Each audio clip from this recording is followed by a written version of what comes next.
As a matter I of think fact, let's hear that early. Meeting of the Tyler ISD Board of Trustees is called to order. The presence of a quorum has been established. The meeting has been duly called, and the notice of the meeting has been posted in the time and manner required. We do not have anybody for public participation. So we have a report from the Tyler ISD School District Foundation Annual Report. Come on down.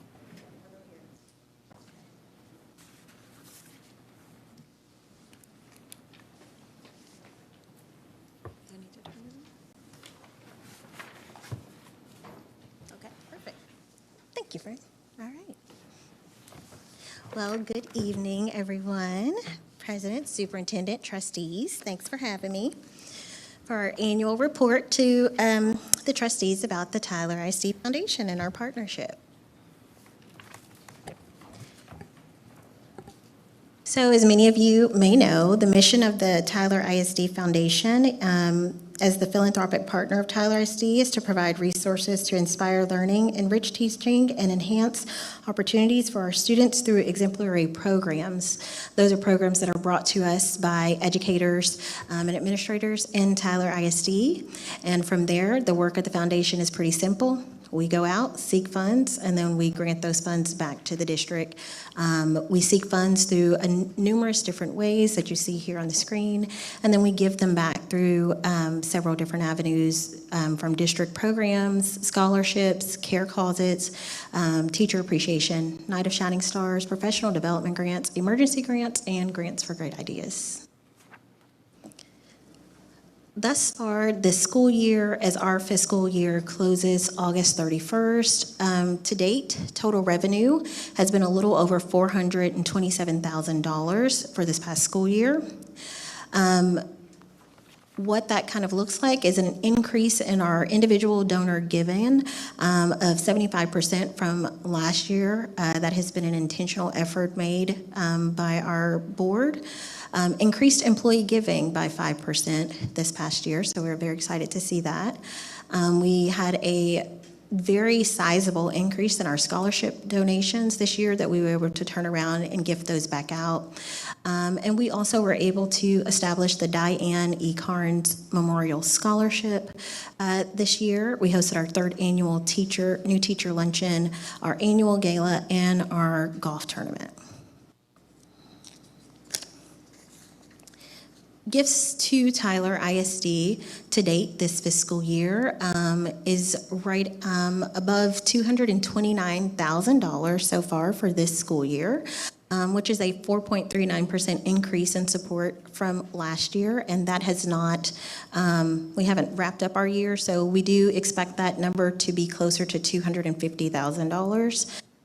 August 31st.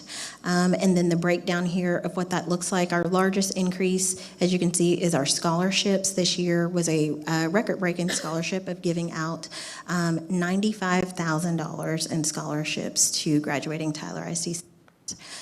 District programs and events, that number saw a great increase due to our care closet that we have across 7 campuses here in Tyler ISD.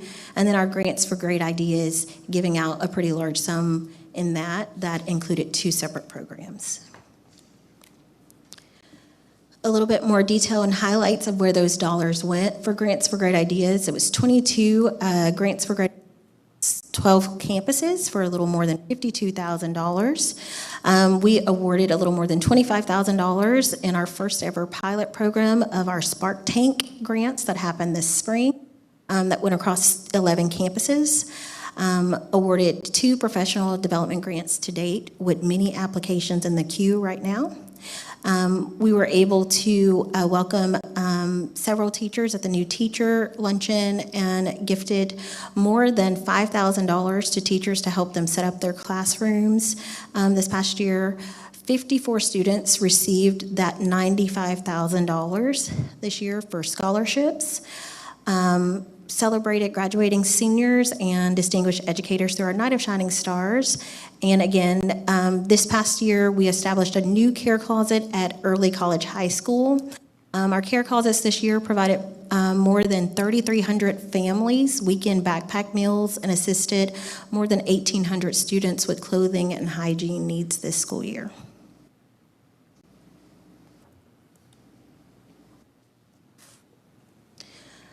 So the fiscal look, we provide this each year, kind of gives a 5-year kind of quick glance at our financial position and where our expenses are and what we're doing. And so as you can see, the foundation has been very, very diligent in increasing our revenue and our assets, but also being mindful of being good stewards of donor dollars when it comes to our expenses and payroll, and in continue to increase the give back and the impact that we have here in Tyler ISD. And to date, since our creation in 1990, which we are very excited to be preparing to celebrate 35 years of our partnership with Tyler ISD and the impact we've been able to make, we have gifted to date a little more than $4.4 million in support to Tyler ISD over the years. So looking forward to year 35, looking forward to be able to come back and give you an even higher number of funds that we've given from this past year and continue to see growth and impact across our. Thanks so much. Any comments or questions? Just want to say thank you all for what you do for students and families and our staff in Tyler ISD. Just looking over this is really amazing, and I'm sure a lot of people are appreciative of the work that y'all do, so thank you. Thank you so much, Dr. Berger. Ms. Farr, I just want to say I appreciate all the hard work that you do and the foundation board does. The numbers speak for themselves. You've done a great job over the several years that you've been there. I also want to ask just a quick question about some of the information that you have for the foundation board, which I know that there's metrics on fundraising whenever we would meet. And so I know one of them is employee giving, one of them is Dr. Crawford's leadership team and their giving, and one of them is the foundation board giving. Yes. And one of them is ours too, as trustees. And so I don't know if you have that off the top of your head, but it seems like we haven't hit 100%, or maybe we did for a short time, and so. We did for a short time. Okay. I would say that right now we're at about 80% for school board trustees. Okay, well, I know there's a couple new trustees, so I wanted to Yes. let them know that you're measured on that, and we see it every month, and so. I am measured on that. I contributed this morning. You did. I got you. And Mr. several Martinez, I others. don't think you have to worry about that because the 2 new trustees have contributed. Oh, we appreciate that. And it does help when it comes to those numbers. We're not calling any names. Thank you I so will not much. call any names. We appreciate all that you do. And Dr. Crawford, did you have? Yeah, just real quick, a guy that's kind of seen 12-plus years of this now. At one time, we were circling the drain, had to redo some of the budget so that we could just survive with the foundation. And that would have been such a tragic thing if, in Dr. Davidson's legacy, back in 1990, the guy whose room, the room is named after. Yes.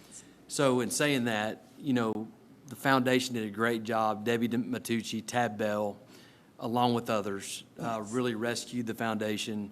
Betsy Jones came on as executive director, she did a good job. And then, of course, you've just taken the reins and continue to steady what we've needed out of the Tyler ISD Foundation. So great job, and I always want to make sure and document the history of where we were and where we've been, because it was going to be a sad day because of where we were heading. So great job, y'all keep it up. Thank you so much. Thank you. We appreciate you. Thank you. Okay, Ms. Russell, come on down. Budget proposal for 2026-27 fiscal school year. As part of statutory requirements, Ms. Atkins, we do have Ms. Casey Russell, our CFO, that's going to provide you the first shot at a budget proposal for the 26-27 school year. There's actually some pretty good news here when there's a lot of school systems that are still struggling with deficit budgets and having to close schools and do all those nasty things as related to funding. So, Ms. Russell, provide us what you've got. President Atkins, Board, Dr. Crawford. I'm going to be going over the budget proposal for next year. These are very preliminary numbers because, as you know, our revenue is based on property values and collections, and we don't get those certified values until the end of July. And so once we get those, it changes our revenue a little bit, which will change our budget a little bit. So this is preliminary, but it's a pretty good look at what we're looking for next year. So we have 3 different revenue sources: state formula revenue, local property tax revenue, and miscellaneous. The miscellaneous is going to be your athletic revenue, tuition, the indirect costs you get off the top of federal grants. And this breakdown is extremely similar to last year, a change of about 0.3, 0.4% here and there, so nothing material to report here. For state formula revenue, if you look at the bottom, we have a net increase of approximately $4.8 million. And so this was a little bit difficult to describe because there was a lot of inflows and outflows, so that's why this slide is so long. So there's going to be a slight increase in Tier 1 funding. So your Tier 1 funding is going to be based on when kids qualify for specific type of funding based on the services they need, or teachers qualifying for specific funding like TIA. So we have an increase in special education funding due to a larger number of kids identified, as well as a little bit of a change to their formula funding. We have an increase to TIA.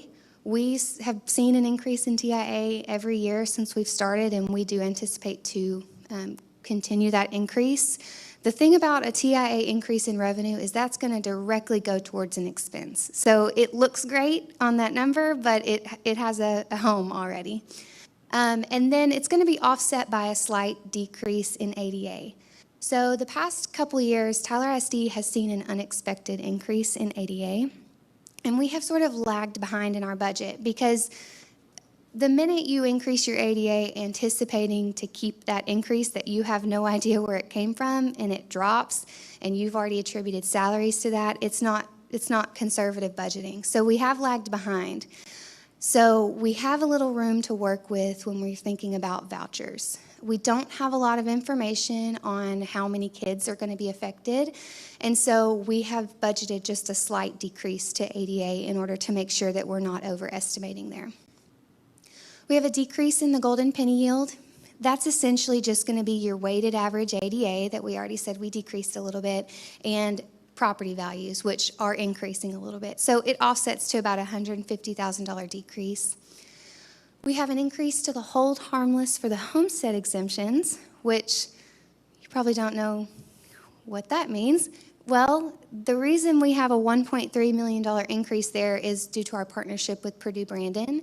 They actually found some revenue in the way that it all gets reported to the state. They found one number that could be changed, and it resulted in a very large increase to our revenue. So we are very thankful for our partnership there. We have an increase due to our 1882 partnership that you guys have been presented on many times. That's about $2.2 million. The next thing is going to be the Regional Day School Program for the Deaf. So this is not a new program. It's something we've done every year for many years now, and our program actually is not changing, growing, anything. The historic increase to revenue that the state did to all districts last year included a shift of revenue from a grant we were already receiving into state funding. So this isn't actually new revenue, but it did count in that historic increase.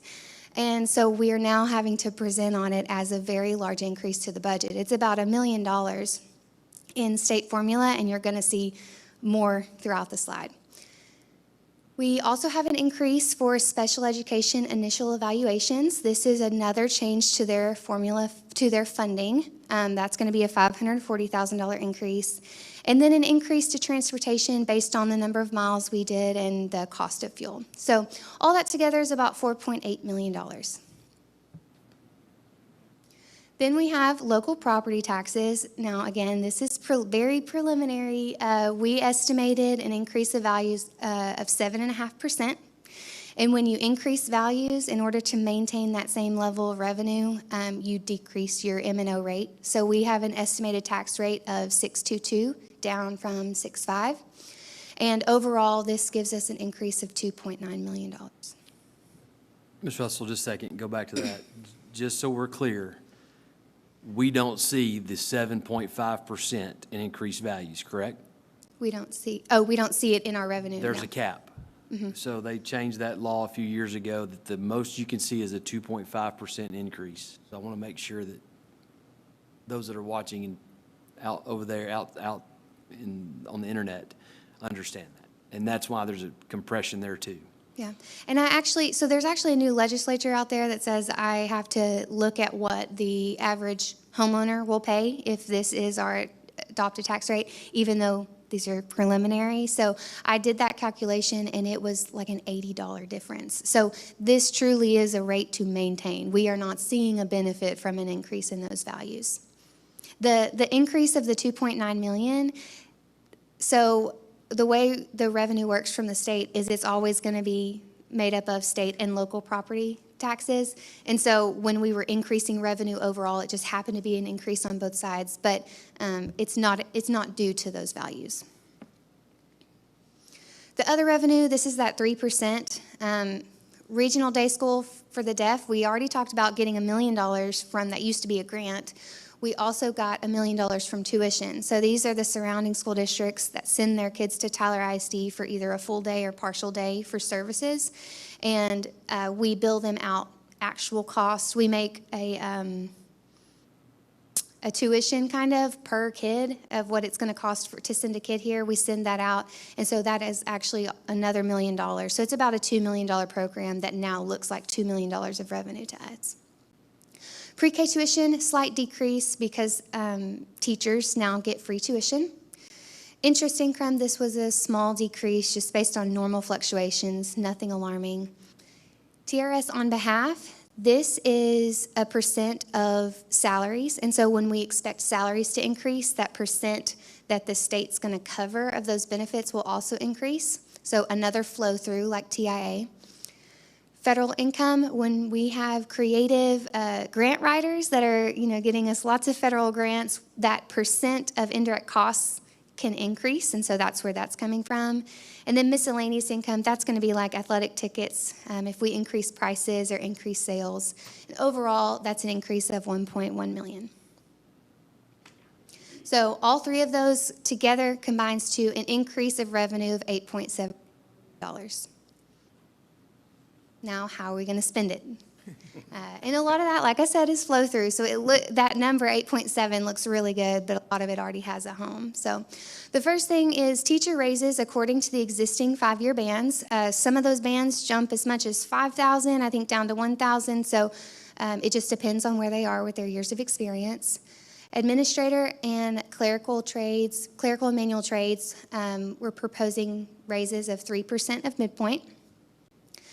Next, we have a net decrease in staff FTEs. This was some strategic changes to look at where we are maybe heavy, where we need some more staffing. One of the areas of increase was the special education. If we're increasing our number of kids, then our caseloads are getting bigger. So we need to look at our special education teachers.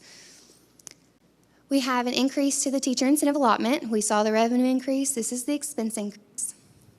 An increase in stipends. So there's 3 areas where we're increasing stipends. So the first is special education teachers.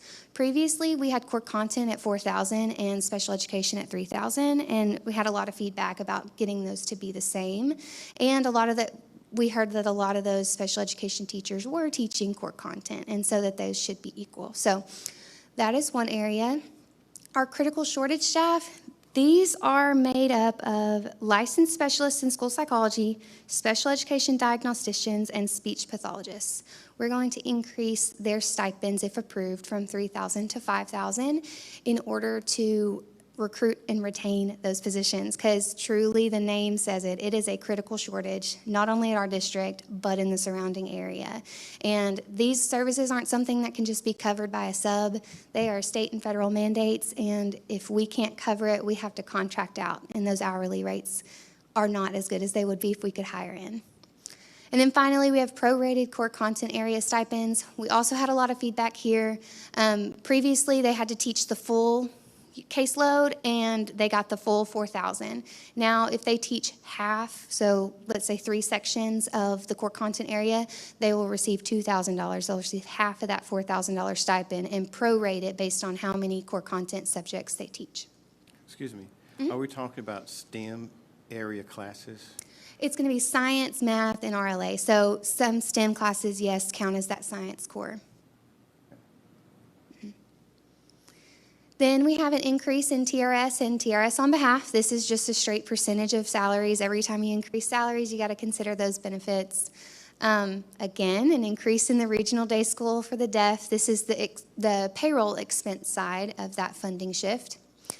And finally, an increase for the ACE ESE staff restructure. This is mainly going to be for Bolter's ACE model. What you guys have seen, it varies from our traditional model, and so there is an increase in the expense for those payroll positions, and the funding will follow next year. So this year, it is only on the expense side, and in the future, we are expecting to see that on the revenue side as well. That's either through an 1882 possibility, depending on how this year goes, or a resource grant allotment that TEA has available that says you have to be in year 2 of the ACE model to be able to qualify for that.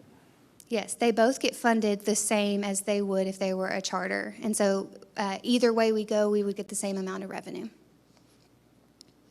So for payroll and benefits, that is a net increase of $5.9 million, which is a large portion of that increase in revenue we saw.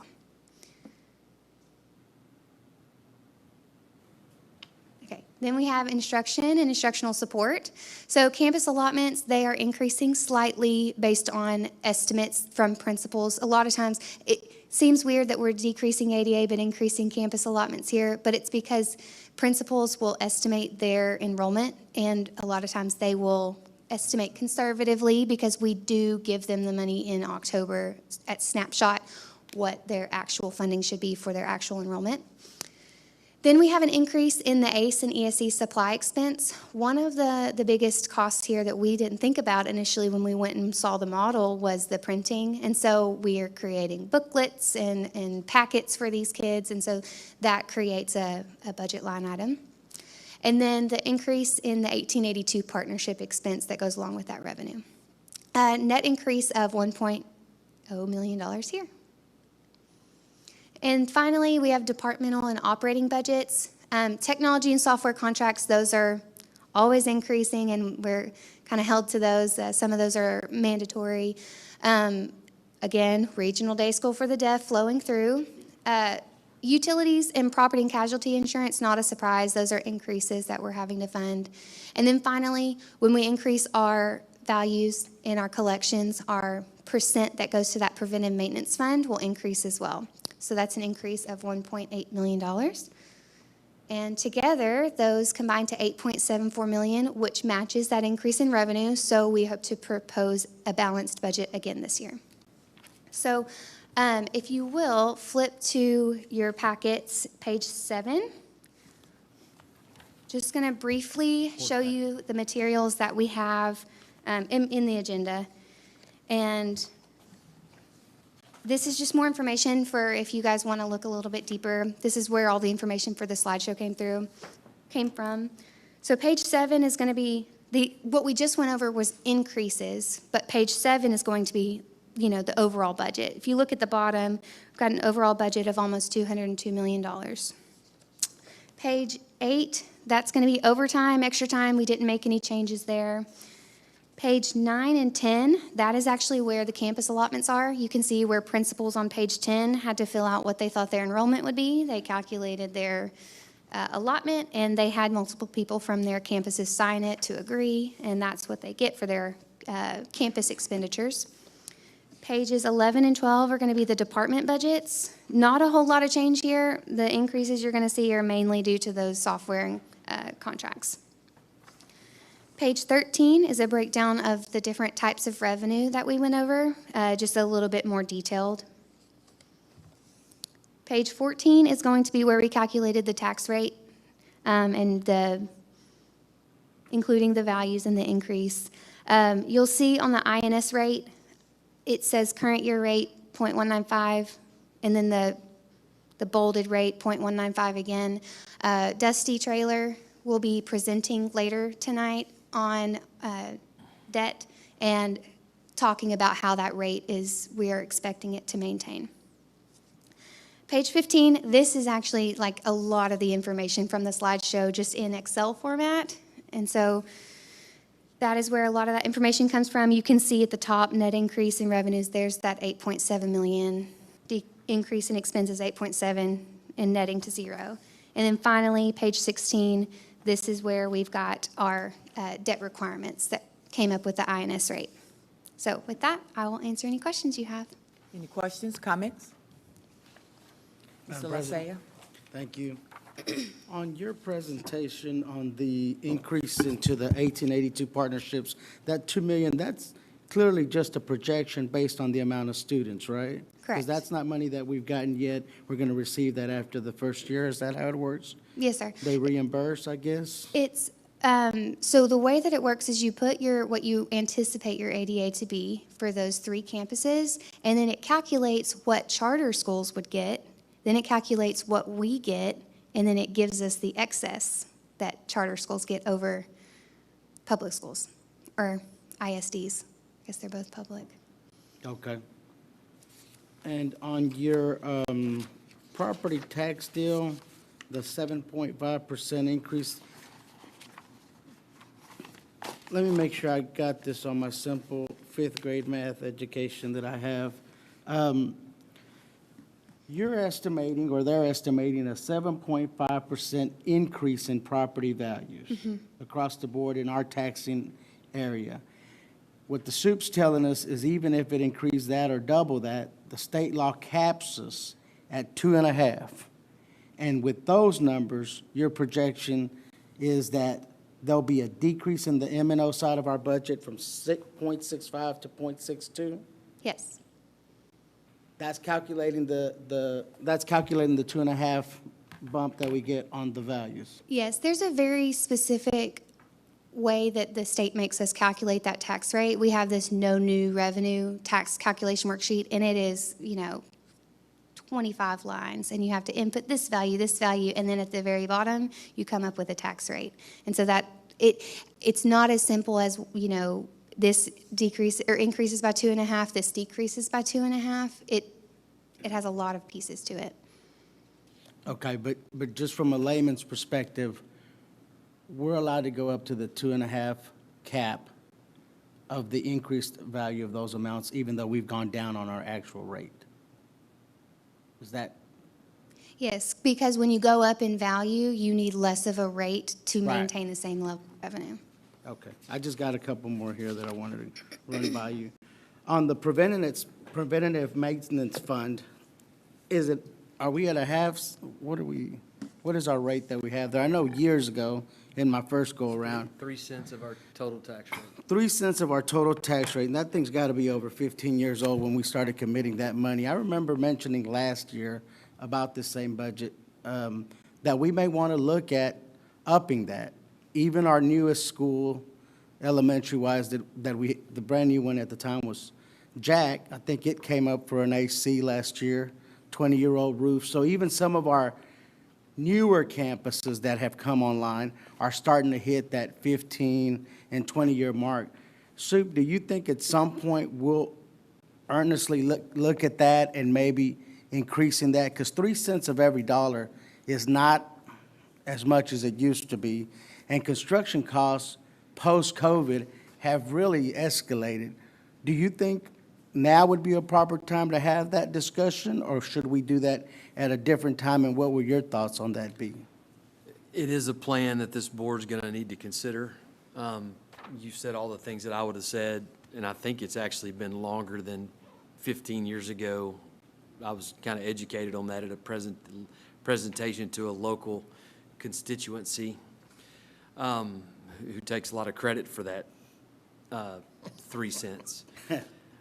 So I think it's been more like since the late 90s, whenever we started venturing on this bond stuff. Yes, we will need to, if that's the model, that's the plan that we're going to go to, this board and administration is going to have to consider that here in the near future. It can't happen this year, but it will need to happen soon. And I'm not saying that we need to increase out of the current budget that we have, because when we're 85% or more committed to personnel in our budget, 15 or so percent fixed costs with utilities, et cetera, and then 5% of discretionary, you're going to have to direct us to cut back on a lot of personnel spending to be able to find those 2 or 3 pennies. So I'm kind of speaking code here that they're, along with that same constituency group, we may have some opportunities down the road to discuss some of that if we can commit those 2 or 3 pennies or more, because I think we have some more available out there, correct? 3. For the possibility there.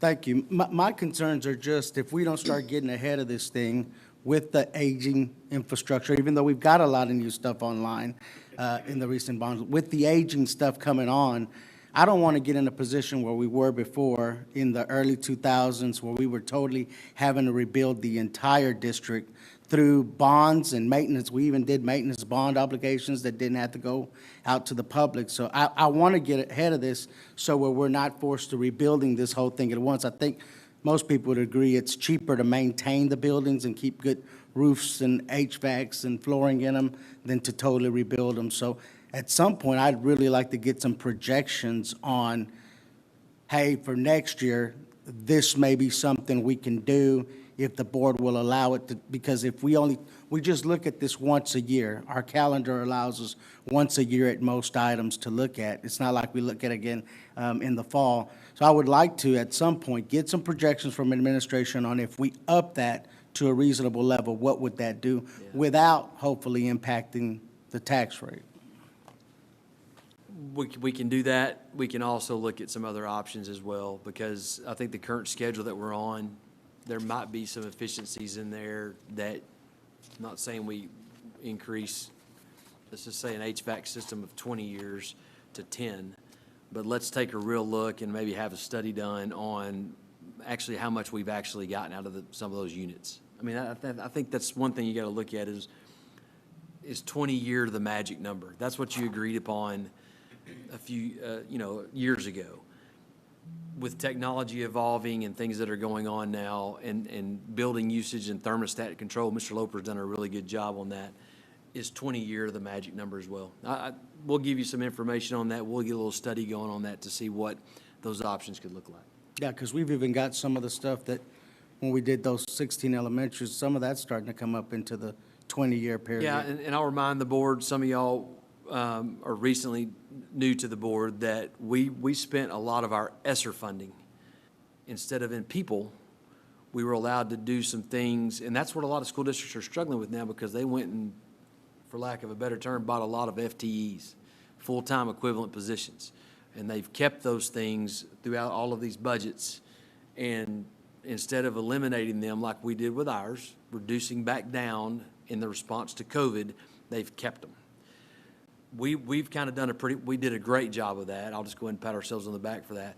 But instead of doing that, we did a lot of roofs, we did a lot of windows, and we did a lot of HVACs with some of those other buildings that were going to come up as well.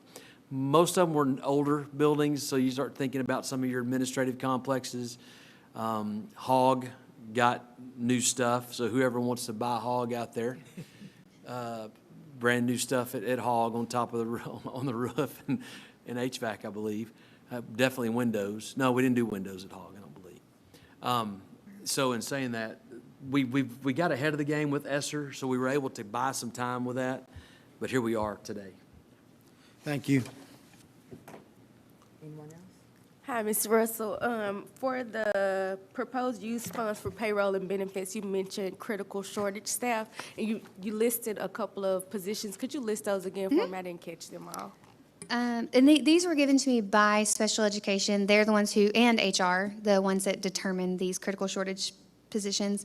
Licensed specialists in school psychology, special education diagnostician, and speech pathologists. Thank you so much. Mm-hmm. One last note on compensation there. I know everybody wants to know what general increases there could be. We are planning a general increase for everyone in some way, shape, or form, correct? Yes. That's awesome. Let's remember also that the way the state is starting to do compensation, as they've reduced some of their funding back towards school districts. We're not going to take this time to have a political grandstand here, but we just awarded $4.4 million in teacher incentive allotment as well. So if anyone's watching out there, as we discuss these types of things, TIA is the game that is being played now. I encourage everyone to jump into TIA. We're doing a good job, I think, of onboarding more TIA. 5 years ago, we were at $100,000 that we awarded. And here we are 4 short years later at $4.4 million, and that goes back into your outcomes and your core classes. This last year, we did our data collection year, which means that it'll be sent off to Texas Tech, to TEA, for just about all core content at the high school level and CTE courses as well. Is that correct, Mr. Jones? That's correct. Okay, thank you for your contribution over there. And so in saying that, that number will go up as well. There's going to be a lot of benefits inside of compensation that is funded by the state that we need to remember that is impacting really good compensation for teaching staff. And we'll continue to try to onboard more and more positions as we possibly can in regard to TIA. Okay, Madam thank you. President, one more thing. Oh, one more, I'm sorry. Okay. I will say this, Soup. I got that list from administration on the top paid TIA teachers that you had. I don't know if it was the top 33 or 50, I forget how many there were. You had one list of the top 50 paid employees and one list of the top TIA teachers, and I'll give you a lot of credit. By my calculation, 64% of the top money makers on there had Spanish surnames, and they were all in Title I schools. So they're going to the schools that need the help, and a lot of the people that are working are, from a Spanish surname perspective, at least bilingual. So I think you guys are making an emphasis on, and you're putting the money in the areas that are important, and I really appreciate that. Thank you. Always say thanks. But I will say it's also causing some issues on finding good administrators. They're locking into their classrooms, and that's a good problem to have. But another thing that I wanted to kind of caveat with and dovetail onto as well is those critical shortage areas. As we talk about TA and that, well, I mean, everything's becoming critically short. And so we're working on some of those things. We've talked about DOI. Surprisingly, this last year, we've had an increase in our DOI teachers that actually receive TIA. We're trying to get them certified, and we think that we're going to get them certified as well, and in a program and on the right track per the board-adopted plan that we have. So there's just some other information there in regard to that. You're right, student outcomes are improving, and they're in predominantly our Title I schools, whether they be Hispanic or African-American as well. So we're excited to see those TIA teachers getting rewarded for the work that they're doing. Great, Now. thank you. Thank you. Okay. Continuous improvement student outcomes, gifted and talent training and update.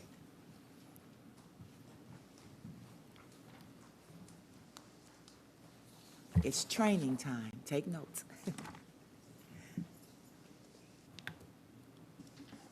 I'm going to sit here with Ms. Patton today. The 3 people that could give this presentation are either sick or doing other things, professionally speaking. Dr. Ward, who could have pinch hit from another department, is in training as the Chief Administrative Officer with Curriculum in Hearst today.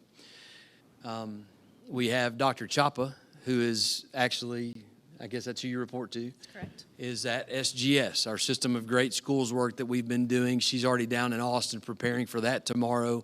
Mr. Lasea and I will actually be traveling to Austin after the board meeting tonight, along with some other staff, to attend SGS ourselves as well.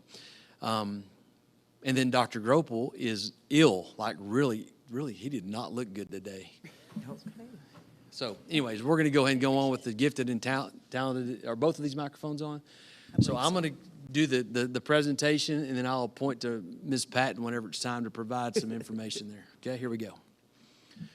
According to statute, this state plan for education for gifted and talented students, we've got to present this to the Board of Trustees where you do an annual measurement. We'll call it a training, whatever you want, however you want to call it. There's the code that it actually is involved in. Here's your gifted and talented students. It's a child who shows the potential for performing at a remarkably high level. Y'all know what gifted and talented is. Exhibiting high performance, capability, intellectual and creative artistic area, excels in a specific academic field. It's those really gifted students that are just so sharp that maybe the regular public school setting or regular setting may not be meeting their needs. Lack of a better term. That's perfect. Okay, good. I'll let you go ahead and take this little chart right here. Okay, perfect. So this is our identification trends remain stable across student groups for the past 3 years, and we are seeing a continued growth in secondary participation. Elementary students, we provide services through a pull-out program, and then our secondary, their services include honors, pre-AP, AP, and dual credit. Lots of opportunity, obviously, with a lot of the innovation that we're onboarding here in Tyler ISD, along with maybe even some of the 1882 partnerships that we have with University of Texas at Tyler. We really think that this could bloom for these children as we go forward as well. Go ahead. Okay, these are our 6 core areas of the state plan. Appreciate y'all. Y'all can actually look at those. There you go. Okay. Good. All right. All right, so our areas of focus, we are working on expanding equitable access and early identification through staff development, planned learning experiences in high-need campuses, and strengthen support for emergent bilingual GT students.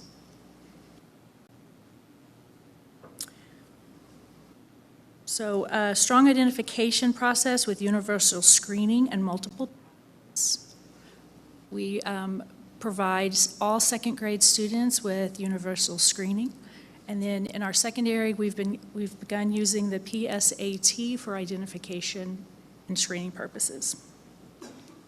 Also, a lot of flexibility on campuses as well, that some of these things may not pick up. That's a discussion that we've had actually at the board dais before with some of our, again, Title I campuses, for lack of a better term, of making sure that we're not letting kiddos slip through the cracks that may not can take that screener appropriately. I'm trying to increase some of our numbers as well so that that talent pipeline can really get built into GT so that, all of our feeder patterns have an ample amount of GT students represented.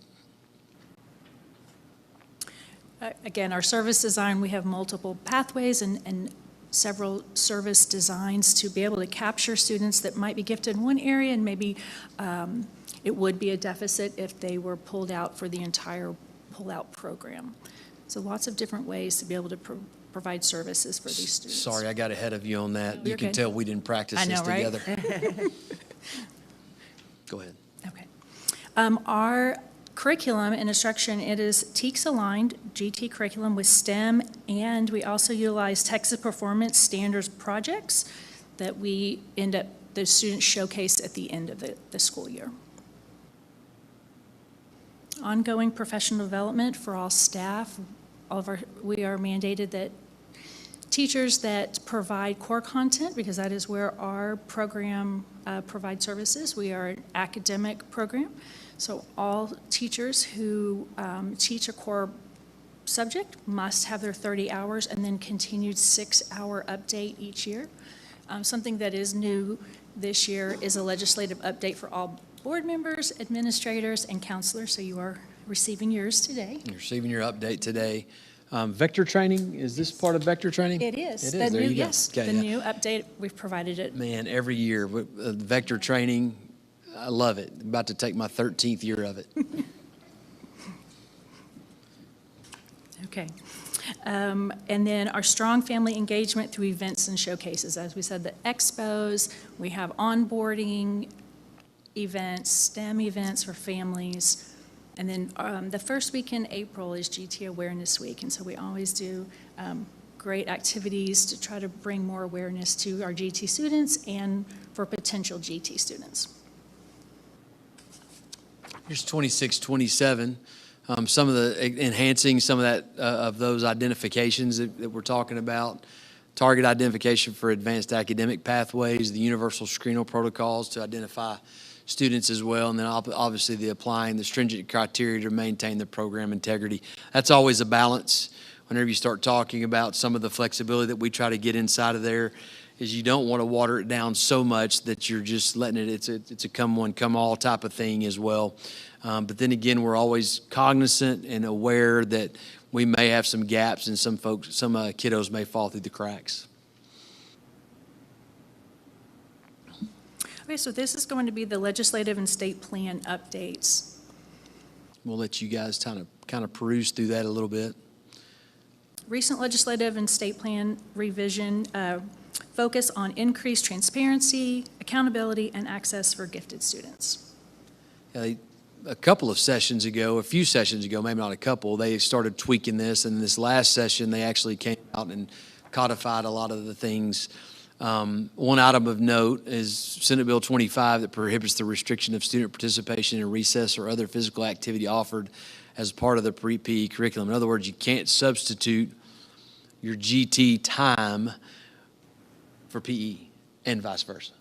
So you've got to find other ways to make sure that those kiddos' needs are met as well. And we love recess and we love PE and Tyler ISD, and we are principals know that if it ever gets to my desk about recess or PE, that we're always going to lean on the side of the kid and the parent, making sure that they get their opportunities at recess and PE. And besides, who wouldn't want elementary school age children to go to recess and burn some of that energy? We love PE. We That's love right. recess. All right. All right. Here's some other items of interest that's been codified as well. So new requirements reinforce parent communication, professional learning expectations, program accountability, school responsibility. And as Dr. Crawford had mentioned, one of these things we are now taking care of through vector training, but everything else we've already, it's in effect, it's already part That's of right. our program. And this is some alignment that came out of the last legislative session. If you'll look at number 4, there's some prohibitive scoring value based on some of those other indicators that used to be available. That's correct. But we can find ways to appropriately reach the needs of children that might be in those identifiers.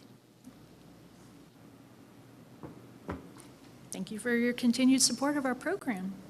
Any Anyone have any questions, questions? comments?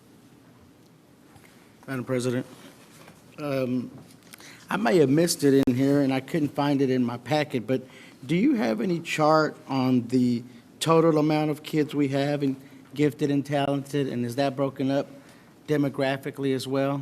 Yes, Right it there. is. But you've got Yes, sir. 1774 total, Correct. and that's by demos there? Do you have the economically disadvantaged as well? I don't see it on this charge, but, We do not have that on this chart. okay. We can pull that information for you and send that after today. Can somebody behind me make a note to If you make could sure pull that and that thi- happens? And this presentation, because I don't know if it was included in the other trustees' package, but it was not included in my printed package. But This thank you. That- presentation was adjusted tonight. Okay. Yes, sir. My apologies. I should have started that off. Isn't That's that all right. That's correct? why I couldn't find it then. I think, I know that in your printed is mostly the training that is required, and so in that packet, you have the state plan, you have the legislative updates. Keep talking. I'm sorry. Okay, there we go, okay. This one? Yes, Was that in your package? Okay. it should be on slide or page 4. It's on this, not that packet. This one. This. You're on a different. Did you get GT? No, that's not in my package. Oh, sorry. You're on this. Right, We're on But you this. don't have this. right. There's. Did you not I don't receive one have of that those? in my package. Then, Yeah, that's what I'm saying. I don't have that in my package. Okay, You want to see? thank you. Our apologies. We'll get you a copy probably tonight. Okay. She might. I'm making, Okay. give you mine right there. if I have it. Okay. Anybody else? Comments? I do. What does the pull-out programming look like at the elementary level? Like, what do y'all do? Yes, so depending on the age and the grade, It can be anywhere from an hour and a half to 3 hours once a week. And the program consists of our STEM, the project, brain building, and critical thinking. So we work on critical thinking skills, developing that STEM challenges. They have STEM challenges each week, and then they have a project that's a year-long project that then we end with our expo. And it's all tique de line. And is it like specific to each campus, or is it generalized across the board for the entire district, or does each campus kind of get to do what they want with those So programs? to be able, because we do have such a high mobility rate, we provide every grade level has the same opportunities. So at each campus. So you'll see the same thing going on at Jack as Joan. In fact, our teachers are scheduled to have high needs and low need campuses. So our Jack teacher, she also does Jones and Pete. Our Owens teacher is at Clarkson. So they're able to see the needs of all students across the district and not just, one set campus. Which is a change from years back to where we used to house them all at Gary, and we used to spend time busing kids over there. Neat program, but we weren't able to probably have the fidelity that we needed across the district, nor were we able to make sure that the kids weren't in GT were taken care of as far as their curricular needs as well, learning needs as well. So that's why we made that adjustment. But we do have GT teachers assigned different campuses, correct? That's correct. Okay. Okay, thank you. Thank you.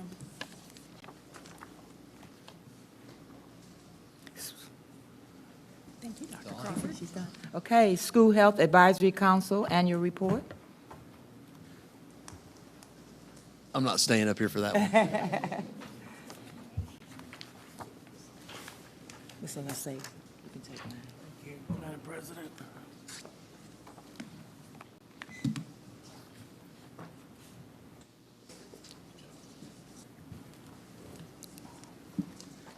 Hello, Board and Dr. Crawford. Thank you so much for having me this evening. So I did not get to speak to you this fall to introduce the SHAC members because we didn't have any. We had an exemption last year because of the DOI plan that we have in the district, but Senate Bill 12 took away that exemption. So this year we do have a SHAC committee. So I will now tell you about that. Our mission, if you are not familiar with SHAC or School Health Advisory Council, is to develop awareness and a commitment to safe and healthy lifestyle through the Tyler ISD community. It is supposed to be, and we hope for it to be, a parent-led council, and that continues to be our hope.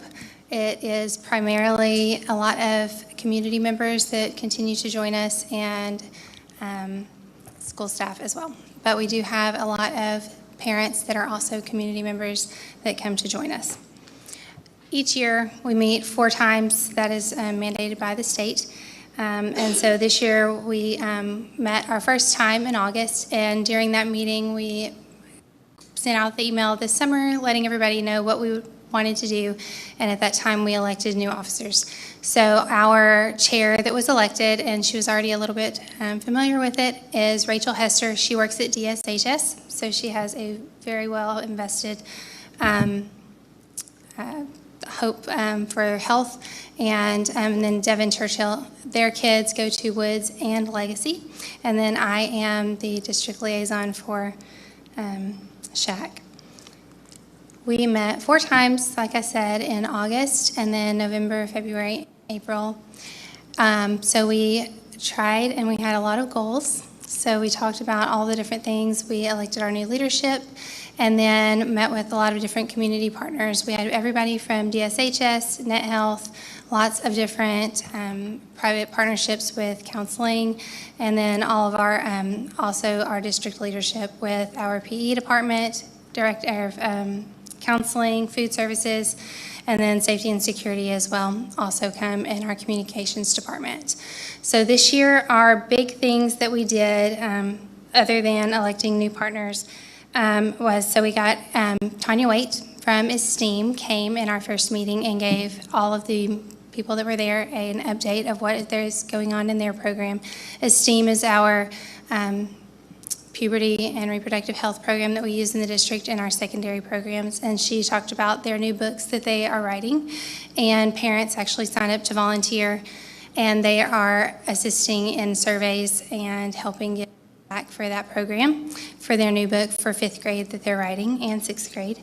And then we asked DSHS, we had several accidents in the area. I know a lot of y'all are familiar with ATVs, that we had accidents here in our own community, but also out in Troop, there was a young boy that lost his life, and then also just in the surrounding area. And so we really wanted to bring a safety program back to our community because there's not one anymore. And so we started reaching out to local partners and businesses to see if there was one or one that we could bring to our area, and we really couldn't get anybody to buy in. So Rachel Hester, our chair, works at DSHS, and we, through talking with them, were able to get them to put one back together. And so by the end of this summer or the beginning of the school year, DSHS will be rolling out that program, and it's almost finished. And we will be able to bring it back to our community and host it. We've already offered to host it here on our campuses anytime that we can, to have a bike safety, ATV, and like scooters and all of that as well. Haley Skinner, who is over our PE program, also wants to bring it into our PE courses as well. So that will be really good for our students. And we're talking with a program that can possibly offer free bike helmets for those that participate in the bike program. We are also partnering with the UT residency of internal medicine and some of their interns there. And they are working on a program where they are going to be preparing a presentation for 6th grade students, and they're going to come intermittently and present to our 6th graders over topics nothing to do with Senate Bill 9 or Senate Bill 12, where parents will have to sign a consent. So it'll be things that will talk about healthy nutrition, ways to fuel your body for what you want to accomplish in life. So kids are looking to Instagram, social media, or their friends, and to see like how do they need to be doing their diet plans and all of those things. So we want to provide them with information of how do you actually need to be eating, healthy sleep habits, and things like that, because they're so impressionable at that age. And so they're actually working on an activity book that they can do and make it applicable to their age, where they'll think it's actually cool and not something that's boring, and come in and talk to them intermittently at the 6th grade level. And they'll come in at all of our middle schools starting in the fall. So we're working to vet that program and meet with them to try to write that curriculum this summer. Other than that, that's really what they got accomplished. I think that's a lot, trying to start a new council and get people involved. Our PTA council is really trying to get parents to start coming in the fall as well. Kelly Youngblood, that I've worked with with the foundation, has really trying to talk to parents as well to try to get them to come. So we'll be starting to send out all of our dates for the fall as well. And we also reviewed our triannual wellness plan as well with the food services department, so we approved that in our last meeting. Questions, comments? Hello, friend. Hi. Quick question about the program with the UT internal medicine. I think you said internal medicine? Yes, ma'am. Yes. They're coming to work with the 6th graders. Why was that grade level chosen maybe over like 5th grade? I know middle school is a very, very important stage, developmental stage to introduce that to, but why not 5th grade maybe? So 5th grade, they already have so many different lessons and things they get through their guidance, and then they get their puberty and reproductive health lessons through Quaver. And so 5th grade or 6th grade, they all have PE. And so it's just an easier group to all grab in one. And then the things that they're going through at that time, when we talked about it, it's just they're kind of grown, but not quite.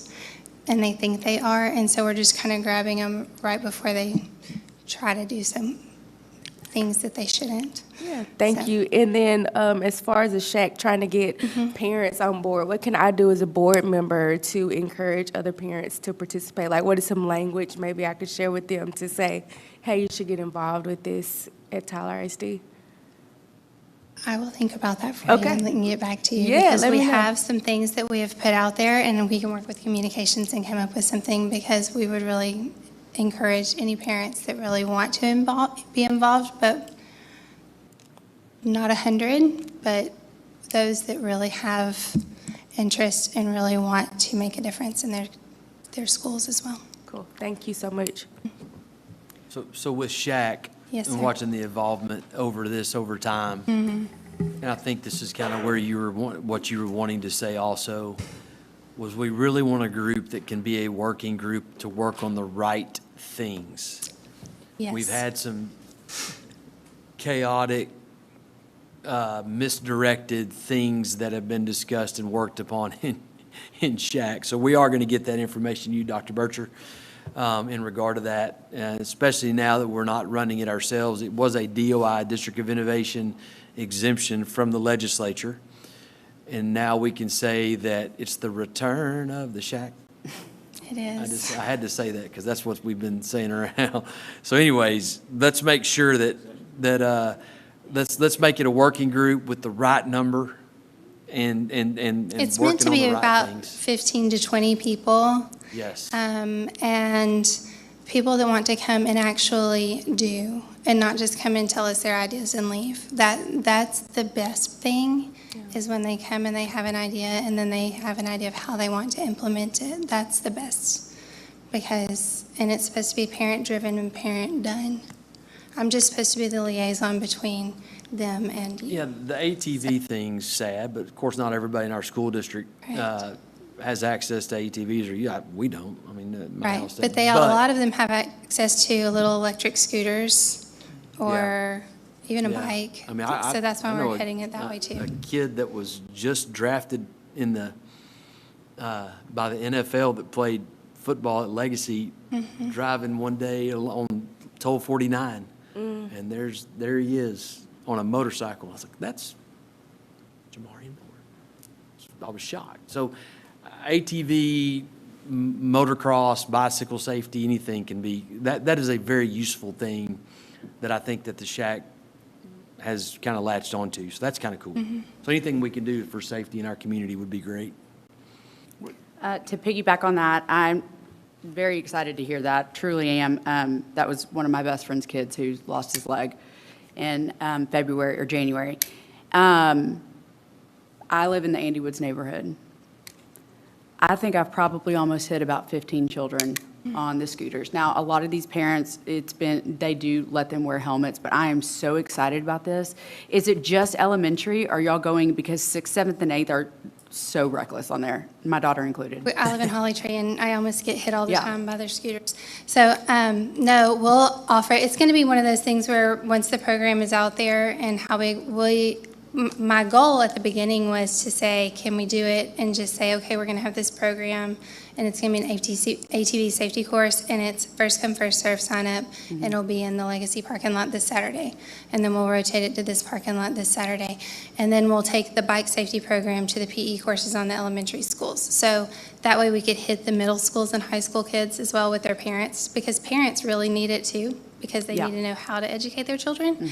So really, I want to do it community-wide, and then also with every level, because I think they all need it. Madam President. Thank you. Just a quick question. I didn't see this in any of the literature. The committee, does it deal at all or touch at all on mental health stuff? I know that's probably getting down into the weeds on some stuff, but does it touch on any of that and address? I know that that's been a big component of your overall health in general. Matter of fact, I think the new medical school advisory board put that as kind of its top tier above diabetes and everything else. Do you guys touch on that at all? They can. It just depends on whatever the committee decides what they want their focus to be at that time. We have a lot of mental health professionals that come, that we've had licensed counselors come and as parents, so. Yeah, That's a big one. Social media would be another one, appropriate social media. I mean, just kind of spitballing some ideas out there about what the shack could work on. And that could dovetail in a lot of the mental health stuff too, probably. At least that's my opinion. Okay, thank you. Thank you. Okay, it's now time to go into executive session.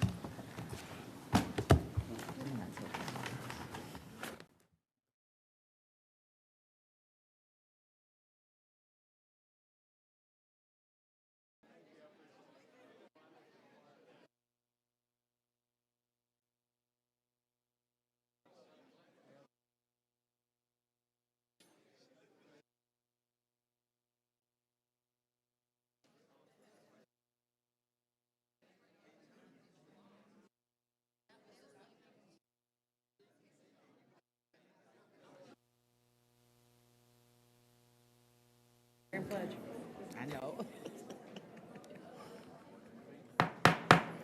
This meeting of the Tyler ISD Board of Trustees was previously called to order. The presence of a quorum has been established.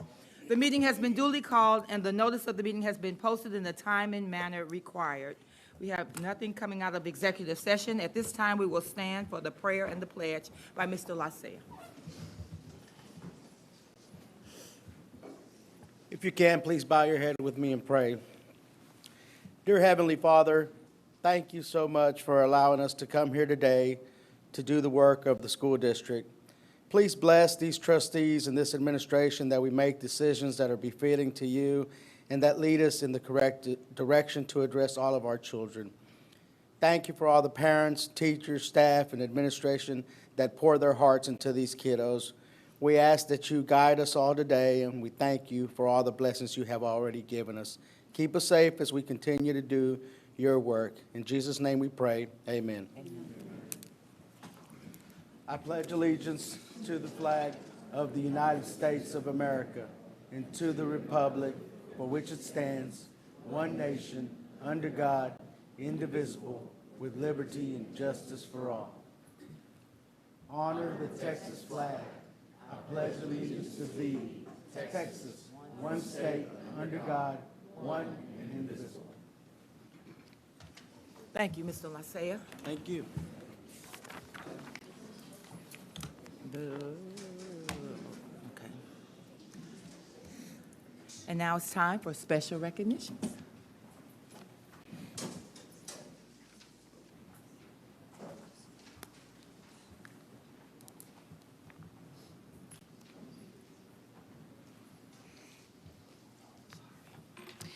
Good evening, board members and Dr. Crawford. For tonight's special recognitions portion of the meeting, we have several students and student groups to recognize who recently completed their state competitions. Our first recognition tonight honors Charlie Kepler, a sixth grade student at Three Lakes Middle School, for being named a semifinalist in the 2026 I Am Texas Writing and Art Contest by the Bryan Museum. At this time, we would like to invite the board to come forward.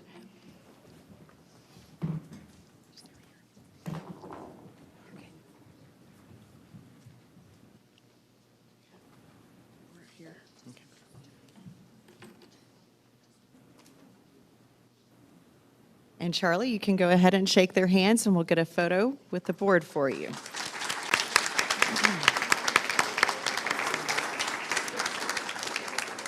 And y'all can see her beautiful artwork up on the screen that she was honored for.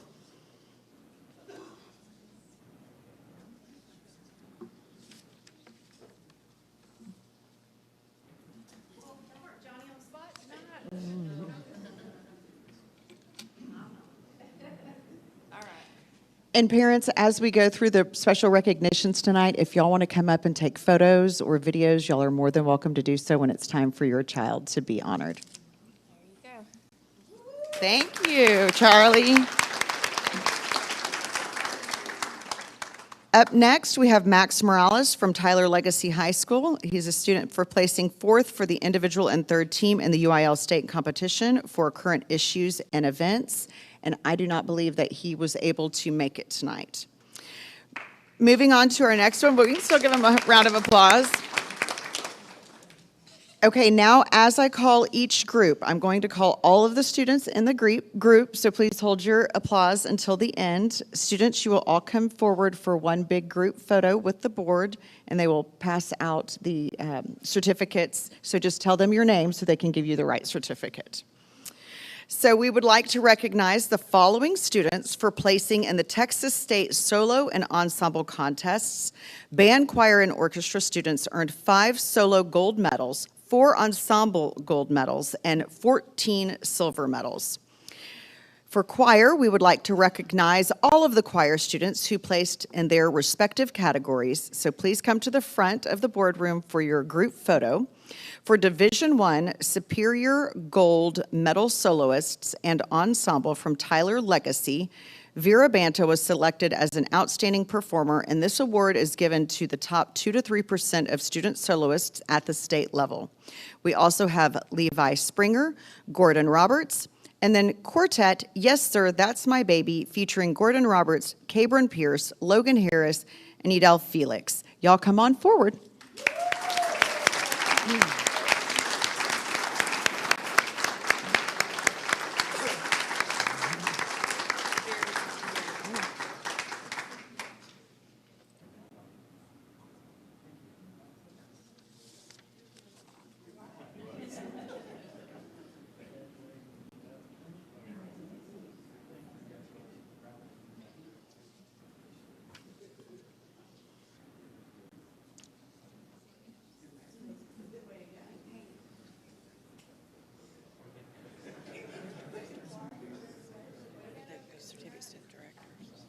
No, they're doing it.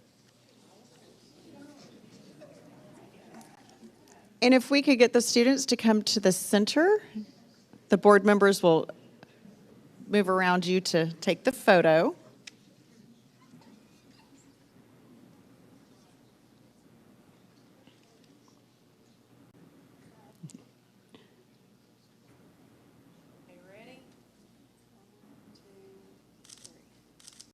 And one more.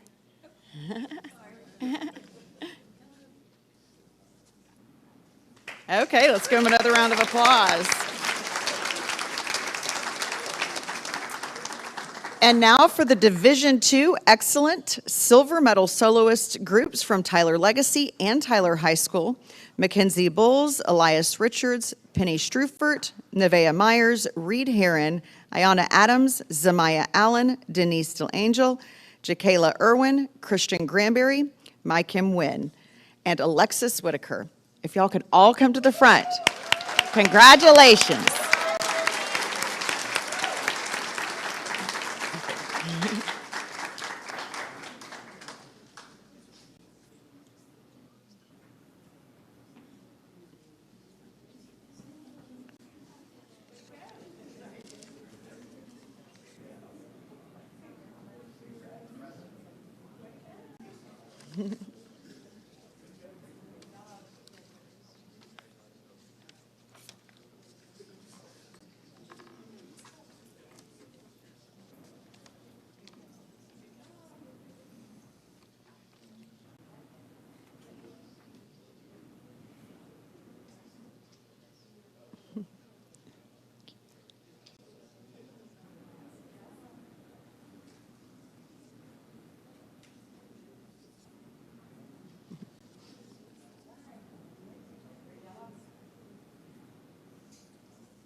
Okay, and let's give y'all another round of applause. Come back to the front and we'll take y'all's photo all together.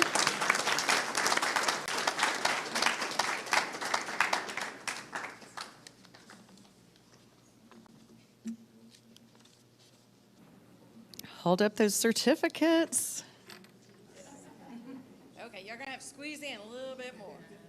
There we go. Okay. Dr. Crawford, I can't see you. Okay, all right. Don't be saying you can't see yourself in this picture. All right, ready? 1, 2, 3. There you go. Congratulations.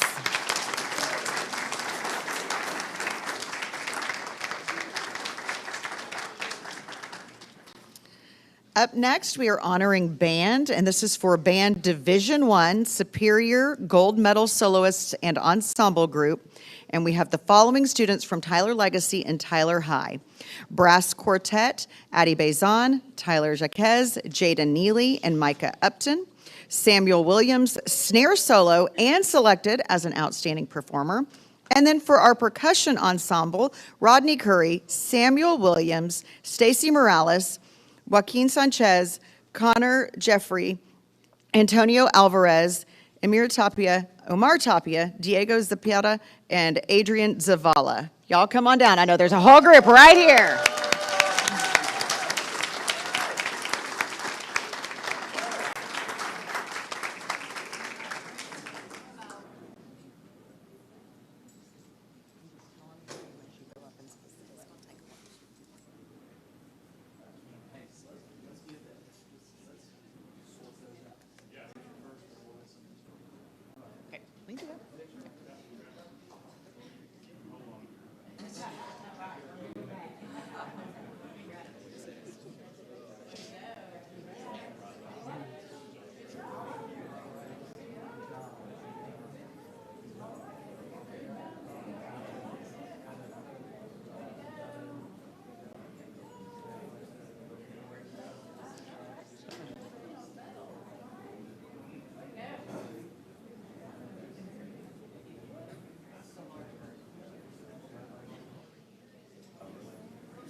So if you're tall, go in the back with Mr. Bergfeld.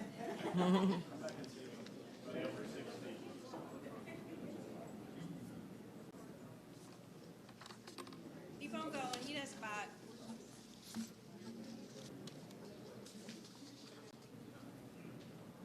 Y'all want to come over here, Dr. Barcher? Now that looks pretty good. Y'all did a good job. All right. Ready? How you looking here? Very good. Sorry, I was like. Few more photos. Y'all got it? Okay, congratulations.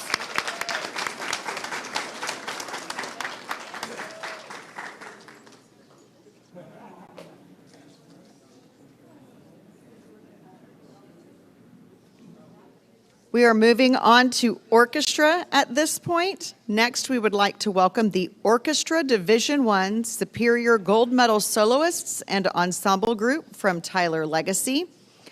Jane McInnes, viola solo, and then string quartet, Leah Connor, Vera Banta, Jane McInnes, and Pierce Patterson. If y'all are here, please come on down.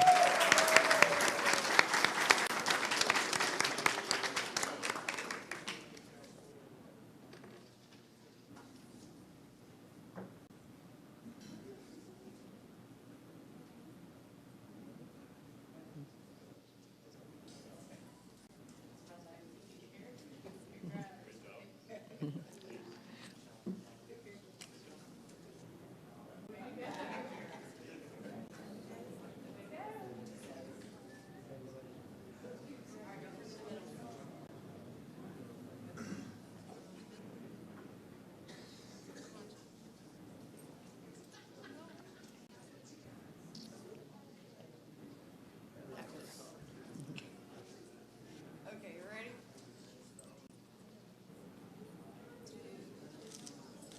Very good. Okay, let's give him one more round of applause. Congratulations.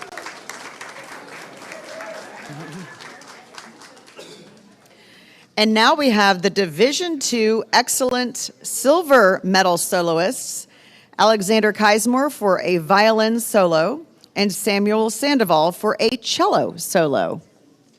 Come on down.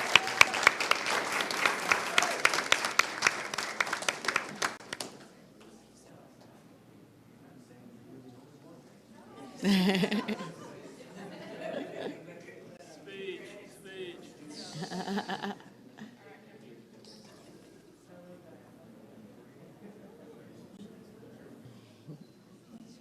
you tell them who your grandma is? They know who your grandma is? All right, ready?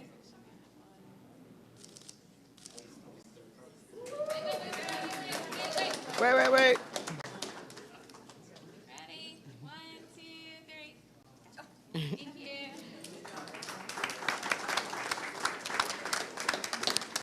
And finally, we would like to recognize the students for placing in the Texas Future Business Leaders of America State Leadership Conference, all from Tyler High School.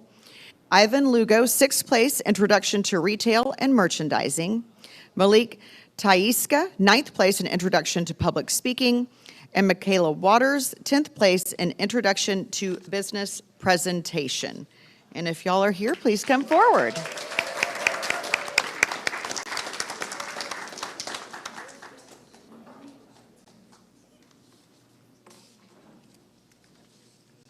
Tell them your name.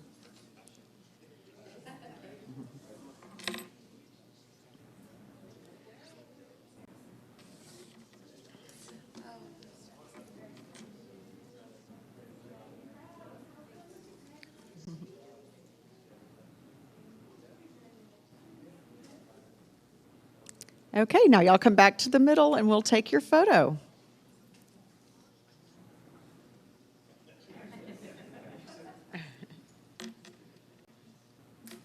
I'm gonna have to scoot a little bit more. All right, ready?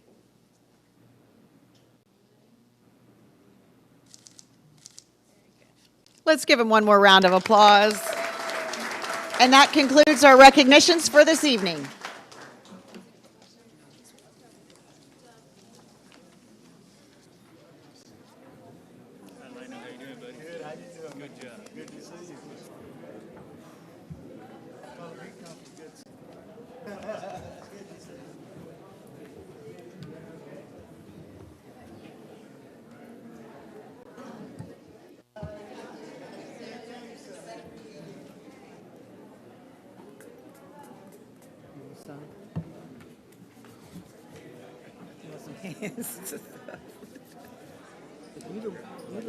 You the one who was sick. You want some hands? I wasn't that, if that's contagious, I feel sorry for everybody. You want some hand stuff in your Okay, now they went out without a fuss. Where am I? Okay. We don't have anyone for public participation. We're ready for continuous improvement student outcomes. Athletics update. Per your board monitoring calendar, we have Director of Athletics, Mr. Sam Gillespie, that will be coming to the front table to provide his athletics update. Mr. Gillespie will focus on the highlights on each slide and not read every bullet. We're getting better at that, but he has a good report to give to you. Coach Gillespie? Well, President Atkins, board members, Dr. Crawford, first off, just let me tell you how much I appreciate the trust you put in me to lead this athletic program. Man, it's been an honor. It's been a lot of fun. Finishing up my first full year in this role, and people always ask me how I like it. Man, I love it. Get to see our kids compete, win. Had a great spring. Lot to recognize this spring, so it's been a lot of fun. But can't tell you how much I appreciate your trust in me. I'm going to go ahead and jump in. First slide here, I put up here both districts that we compete in at Tyler High and Tyler Legacy for our spring sports. You can see at Tyler High, we're in there with Hallsville, Jacksonville, Lufkin, Marshall, Mount Pleasant, Nacogdoches, Texas High, and White House. And then the 10-6A district with Legacy with the two Forney schools, Longview, both Rockwalls, and Royce City. Basketball had another really good year this year. Just to give you an update, the way I've done this, it shows their place in district, what level they have there, their overall record, and then in parentheses, that's the district record that they had. We had 3 of our 4 teams make the playoffs again this year. Last year we had all 4 in. Just a few of the highlights, the boys from Tyler High. This is the last 5 years they've made it in the playoffs. Every year, they're knocking on the door. I think they're about a step away from really getting ready to make a run. The girls, this is the first time they've missed it in 5 years. Bobby had graduated some girls, had some move, but from start to finish, man, they got way, way better. If you had a chance to see them at the start of the year and the end of the year, they look like two totally different teams. On the girls' side, at Legacy, girls were back-to-back district champs, won it again. They actually won district at every level, freshman, JV, and varsity. And I did not get to see the game they played Cedar Hill, the triple overtime, I think that's right. Double, sir. Double, oh, sorry, double overtime. I was down at the state swim meet, so I was keeping up with it online, but man, what a game. Cedar Hill goes on, plays all the way to the semifinals, I believe, and had them right there. So girls had another great year. The boys had another really good year. Got beat in the second round by a really good Mesquite Horn team.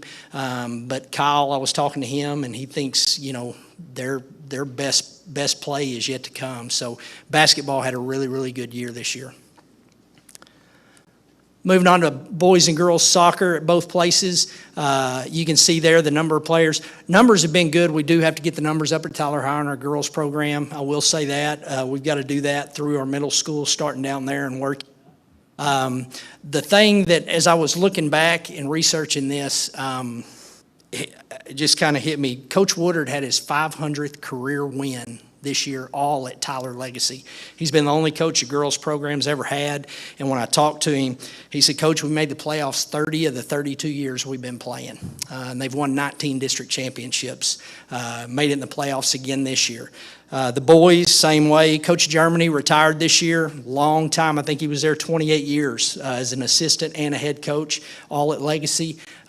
He told me that 24 of the last 28 years, the boys have been in the playoffs. They've won 21 district championships. We do have a new boys head coach at Legacy, Coach Jonathan Hughes. If you hadn't got a chance to meet him, young, energetic, great guy. We got him from UT Tyler. Everybody I've talked to said, man, Coach, you got to steal with him. And he's come in, jumped in the summer, had a great summer with the boys, and look forward to seeing what he can do. Moving on there, next slide. We've got, is that right? Yeah, spring tennis. Oh, there we go. Tennis, man, both sides, Tyler High and Legacy, what a great year. We had Tyler High, Chloe Wade. If you've not got a chance to see her play this year, another bronze medal at the state meet. They don't give those out, as a lot of people say. It takes a lot of work to get down there.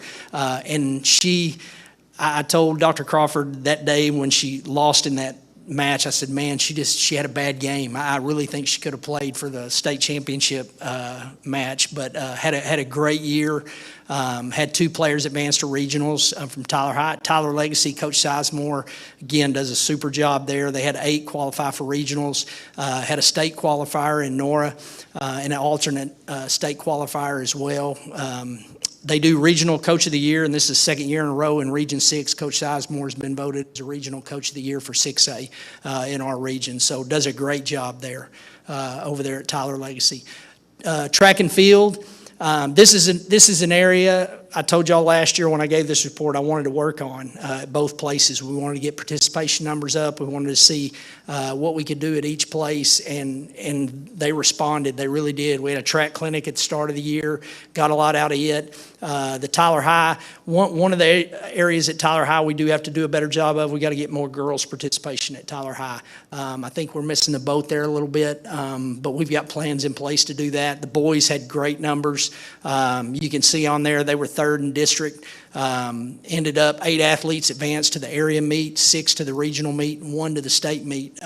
Man, if you hadn't got a chance to see Amy Vasquez run, she made it to the state meet. She would have qualified in 2 events. She got sick at the regional meet, and they only ran her in 1. And she made it in 800, and she ended up pointing at the state meet, and that's really hard to do at the 5A level. But she's only a junior, gets to come back next year. Then at Legacy, you can see there are numbers, 80 girls, 84 boys, probably some of the better numbers we've had. We put an emphasis on that. I told Coach Mosley there, I said, man, we've got to get more of our guys out and running. And I think looking at it, he ended up, boys finished in first place in 6 of the 7 meets before district. And JV teams were full, varsity teams were full. They scored more points. They ended up, last year they were dead last in district. This year they jumped up 2 spots and were 5th, and they actually had a better showing at the area meet than they beat 2 of the schools that beat them in district. They beat at the area meet. So you could tell he had 13 athletes advanced to the area meet and 8 to the regional meet. I know we set a record in the 4x2 in the boys, a school record. The girls set a couple records in some relays. So got a bright future in track. And when I get to the middle school, you'll see they did really well as well in track. So that was good to see. They responded, and it's good to see our athletes doing well. Moving on to golf, baseball, softball, you can see there, golf at Tyler, and for those of you who don't know, we just hired a new head boys golf coach at Tyler Legacy, retired this year, Coach McElvin, and we were able to kind of combine that role with a golf coordinator for our district, and we were able to hire Whitney Smith. She had started a program. When I got to doing the research, we had some unbelievable applicants. We really did. We had some PGA guys apply and walk through, and but looking at everything, man, Whitney had started a college program at the University of Houston it wasn't Victoria, University of Houston, Victoria. I think it's now Texas A&M Victoria. But everything, man, she has brought to the table. She's already jumped in both feet, got both programs going, and I said, man, we've got to find a way to get kids involved at a young age, get with first tee, stuff like that, and she's really done that. On the girls' side at Legacy, we had Olive Brookshire, who qualified for the state meet, went down there, had a great state meet. I got to go down there and see her second round when she played down there. It was a lot of fun that week. I got to go to San Antonio and see golf at the front end, tennis at the back, so it was a really good trip. Softball-wise, Tyler High, numbers are starting to creep up there. Softball's one of those sports you got to get them involved young. I think we've got a really good coach, Coach Jessup over there, poured into those young girls, got some of them out that haven't been playing, and softball's one of those sports you got to get them at a young age. Same with baseball. But softball at Legacy this year, Coach Weeks, I think, doubled her win output from the year before. I think they only had 6 wins her first year here. They got up to 13 this year. Our district is pretty tough in softball at Legacy. I think our Forney ended up playing for a state championship this year in girls softball. So that was good to see Coach Weeks. She's also got a girl she mentioned to me right before I came. She texted me, and one of them, Renee Hicks, got selected to play in the TGCA softball all-star game that's going to be held in July. So that was good to see. I think she's still got to get more numbers out to be really competitive and get a young. Baseball-wise, Tyler High, you can see both places numbers are really good. Coach Gibson does a great job at Tyler High. We've got to find a way to get more competitive there. Man, he's in so many games, 4 and 5 innings, and then it seems like 1 inning the wheel. And I told him, I said, man, you got to keep plugging. And he does it. He's opening in the field, the middle schools, trying to get those kids up there, which is great to see. And then at Legacy, if you didn't get a chance to see Tyler Legacy play this year, they were the cardiac kids. I'm telling you, they, in my opinion, had an unbelievable year, overachieved. They really did, man. They played above their head, and they kind of came together at the right time. I got an opportunity to go speak to them right before they played in the 3rd round, and I don't know if you know, but when you've got 12, I think they had 12 seniors. I think that's right, Lindsay. 13 seniors. When you have 13 seniors, keeping all those seniors happy is tough to do. It really is. And those kids, the ones on the bench, the ones in the dugout that weren't playing were just as excited as the ones that were on the so I commend VJ for doing that, because I know I've been a baseball coach. It's hard to do. You got 9 spots, and you got to put those best kids out there, but you also got to find a way where those other kids can contribute. And he found a way. So had an unbelievable year. It's the first time since 2010 they made it to the 4th round. So unbelievable year. They're young. They did lose some pretty key players, but I think they've got a chance to be really good next year as well. This is just kind of a snap of some of the district championships, UIL state playoffs we had at Tyler High. Boys, like I said, basketball were by-district finalists. Chloe Wade was a state qualifier, bronze medal at the state meet. And then in track and field, of course, Amy Vasquez. And she actually, I wrote it down before I came, she ran a 2:15 in the 800 at the state meet, and I think 2:11 won it. So between first and sixth place, there wasn't a whole lot of difference. And she's just a junior, going to be back next year. And then James Collier, 160 feet in the discus, he peaked at the state meet, which was awesome. I'm not going to lie to you, I was kind of nervous because his mom told us, said, Coach, he's going to walk the stage at graduation. And I said, well, ma'am, he's got a chance to throw in the state meet, you know. And so the coaches figured it out. They got him back in time to walk the stage, and it was great. But I was really worried because I was like, man, this kid's got a chance to throw in the state meet. So, but had his best day ever. So it was great to see. Then the next one at Legacy, you can see there our district championships. Swimming, the boys have won 5 district championships in a row in swim. The girls finished up district runner-up in swim this year. Madeline Petty, if you hadn't got a chance to see her swim, she's back-to-back state champion. She won it as a freshman, won it as a sophomore in the 500 freestyle, and I believe, I know when I was down there watching her swim, she finished and the rest of them were at the other end of the pool, and she's only a sophomore. So she's got a chance to be a 4-time state champion, which would be unbelievable.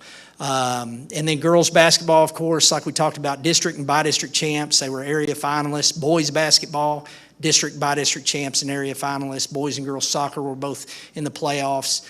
Tennis, boys and girls, district champs. We also had Nora that went down to the state meet and competed.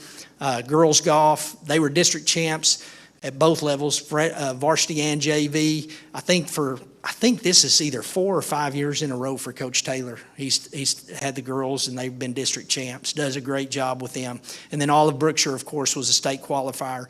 And then in baseball, by-district area regional semifinal champs, and ended up being regional finalists. Had an unbelievable year. Looking forward to seeing what they can do next year. Moving on to middle school. You can see here our middle school district. We've got all 4 of our schools. We've got the 3 Longview schools. This past year we had Jacksonville and Lufkin and White House. We are losing one of those.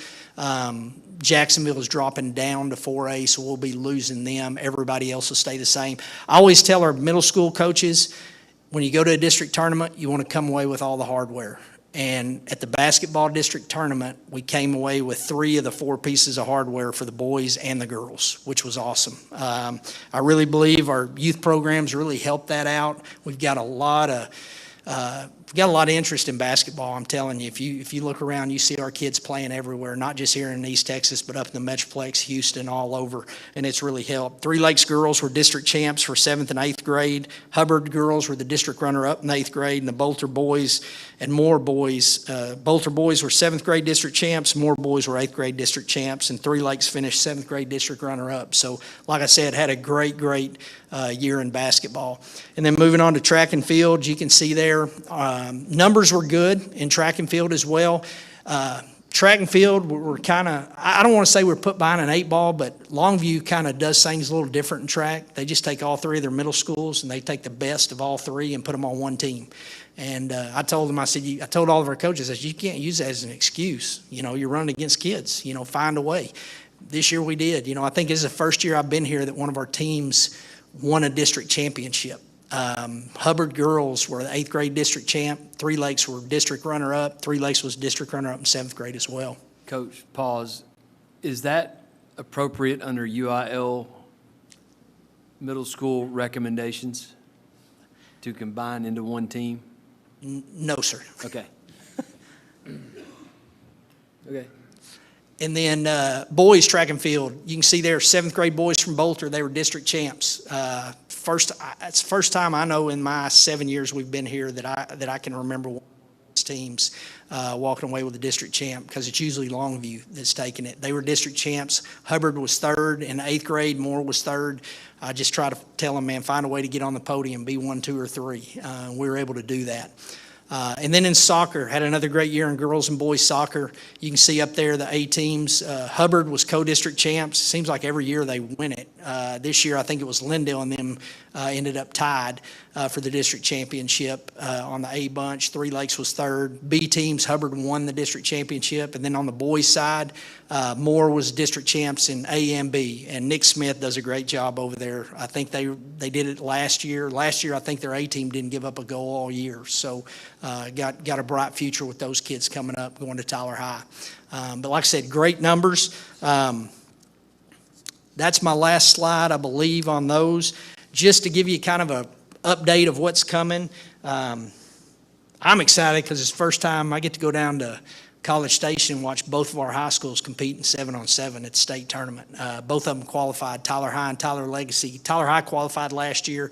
Tyler Legacy, I believe it's the first time since 2015 they qualified for the state 7-on-7 tournament. So we're excited about that, getting to see them play. It's June 26th and 27th at Veterans Park down at College Station. So if you get a chance to go down there, it's hot.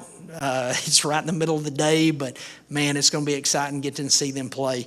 And then the TABC Showcase, our girls play this weekend in College Station, Bryan area, both Tyler High and Legacy.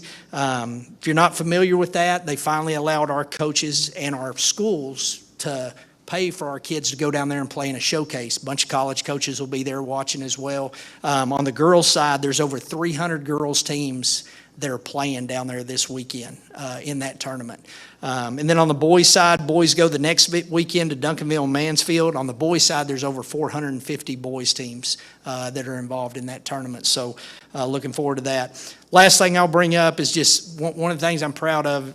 I always look at Lone Star Cup standings, and if you're not familiar with Lone Star Cup, it takes into all the athletics, but it also takes into some of the academics, robotics, debate, Congress, different things like that, so you can score points throughout the year.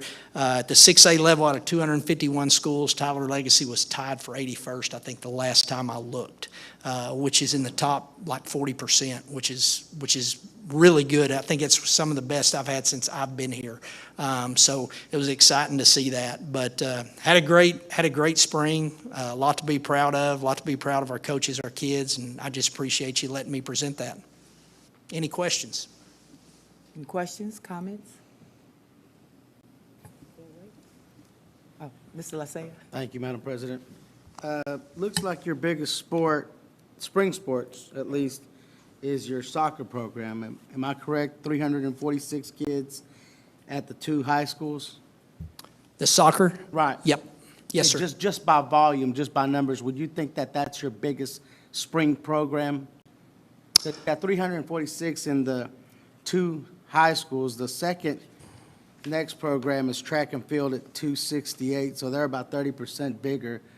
What do you think football is number-wise compared to the soccer program? Oh, it's, well, like at Legacy this past year, we had 275 boys alone play football at Tyler Legacy. We had 145 or 155 at Tyler High.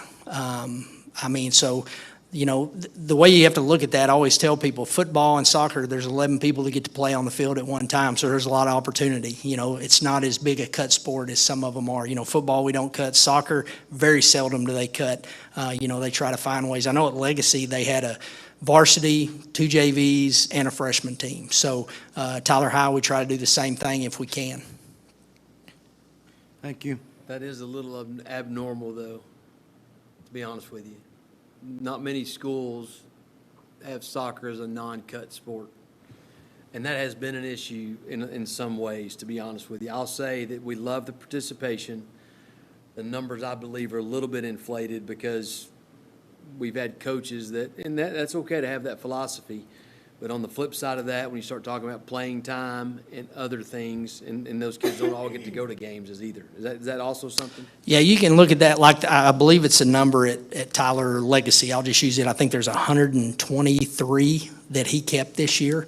Out of that 123, there's probably about 40 on a practice squad that he keeps for purposes, because they're great kids. He wants to keep them in the program, how much they play. But he's pretty upfront and honest with those kids when they do that. They tell them. But that 123 number, is that freshmen and above or just Freshmen. 123, that includes all grade levels. Yes, sir. Yes, sir. And we know if you're involved in an athletic program, you're going to miss 4 less days of school, which is incredible because you miss more days going to games. Right. So there's a pro and a con to that at the same time. Anyone else?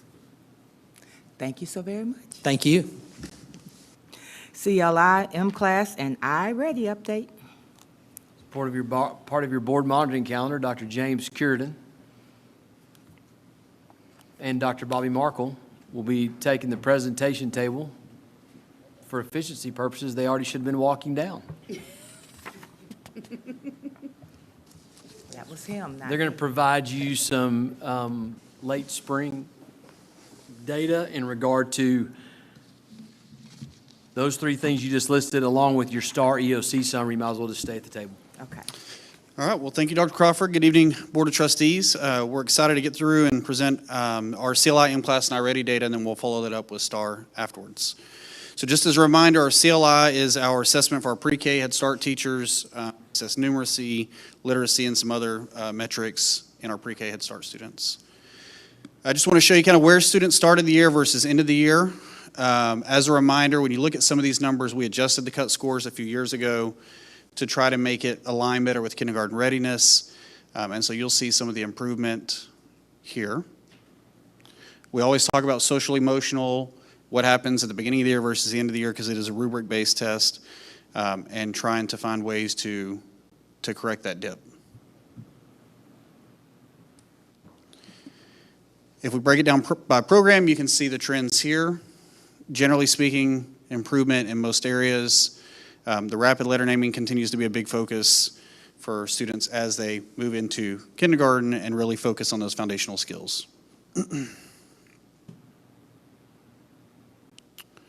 And then we broke it down by groups. Same thing here.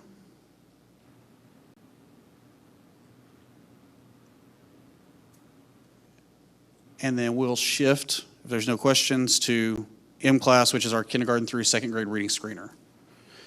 Could I ask you, what does rapid vocabulary look like? So rapid vocabulary on here looks a little bit different. Essentially, the students will get pictures, and they have to name what they're seeing. So they may get a picture of a set of plates, and they've got to say plates. It's one of the things we've noticed with it is sometimes they may say plates, or they may say dishes, or they may say an alternative word that they know, but that is not necessarily acceptable on that test, if that makes sense. Yes, it makes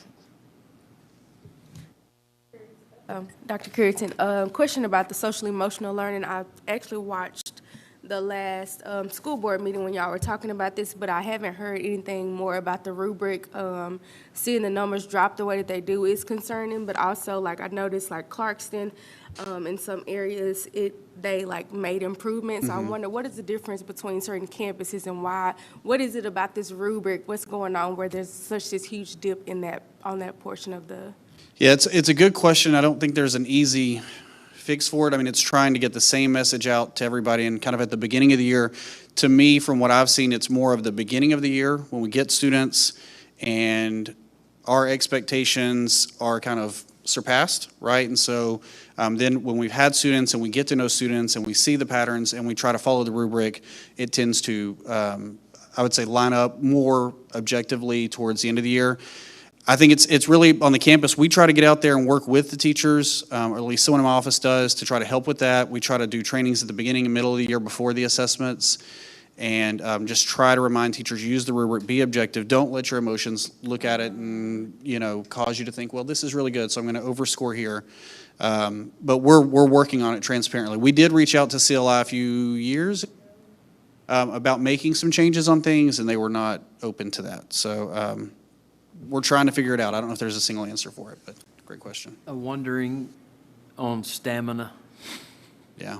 On not just with the students, but with the adults involved, along with the students. Yeah. So. Can I get a copy of that rubric? Like, Yeah, I want to see what it sure, looks like. sure. Just Absolutely. To say, Absolutely. We'll send you one. Okay. Yeah, we can probably, and it's a good point too. I mean, this is it's a test that's given by the teacher one-on-one every single student. And it's a 3-week, it happens over 3 weeks. So stamina is absolutely something that could be part of it too. Madam President? Yes, sir. Quick question. On the slide where you have this one in front of us,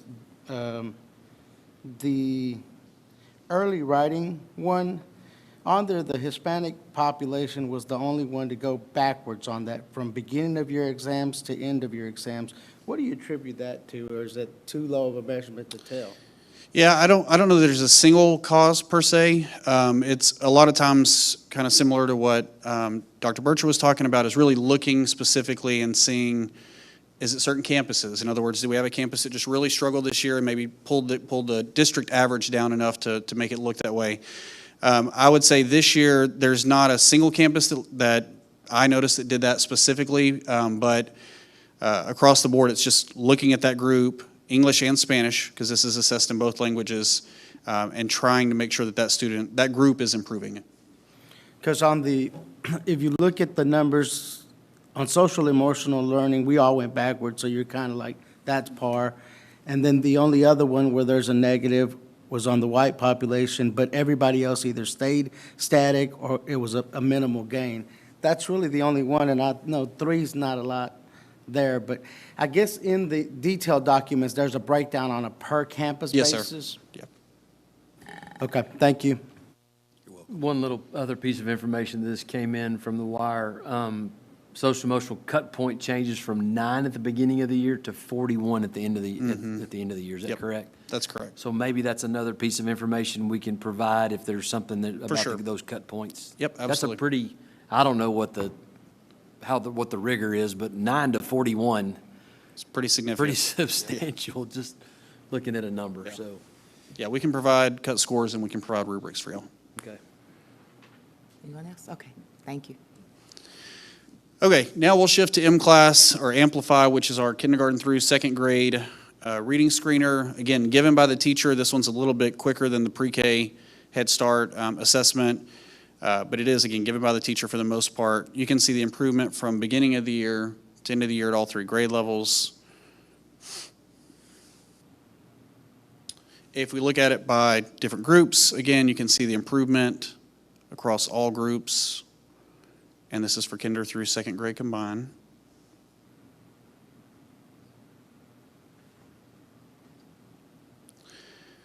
And then we broke it down by skill and by grade level, since different grade levels are assessed on some of the same skills, but also some different skills, unique skills.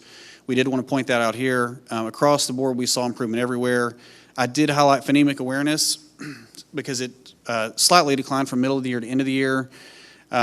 I've already gotten with our local testing coordinator, so to speak, and that skill is a little bit tricky to assess, just with how that assessment is built. So that will be a focal point for us going into the beginning of the year to make sure that we're assessing and scoring that assessment the right way, to get an accurate measure of where we are. If we are declining, we need to figure it out, but we also need to make sure it's not due to potential misassessment of students.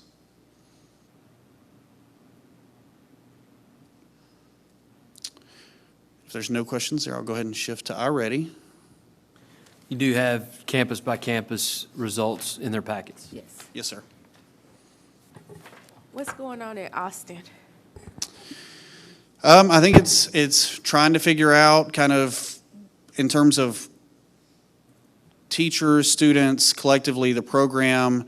I don't know if I can speak in too much to that per se, but I would say it's somewhere we've been focusing, along with pre-K Head Start, trying to get students there set up for 3rd, 4th, and 5th grade successfully. So it's a focal point. I would say it's one we look at every year. We can have that executive director of school improvement reach out to you, and y'all can talk specifically about a campus. If y'all have got any other campus questions, we can do that as well. Yes, sir. Okay. Okay, we'll go ahead and shift to iReady. So iReady is our diagnostic and our intervention, one of our intervention tools. It is given on a computer, so it is a little bit quicker than M-Class and our CLI assessments. So I'm going to start with reading, show you all the reading data first. You can see the percent of students that made a year's worth of growth according to iReady. which is again different than STAR, but I do want to show you the trends. You can see kinder through 8th grade reading, and then you can see it by different groups. And this is all cohort data.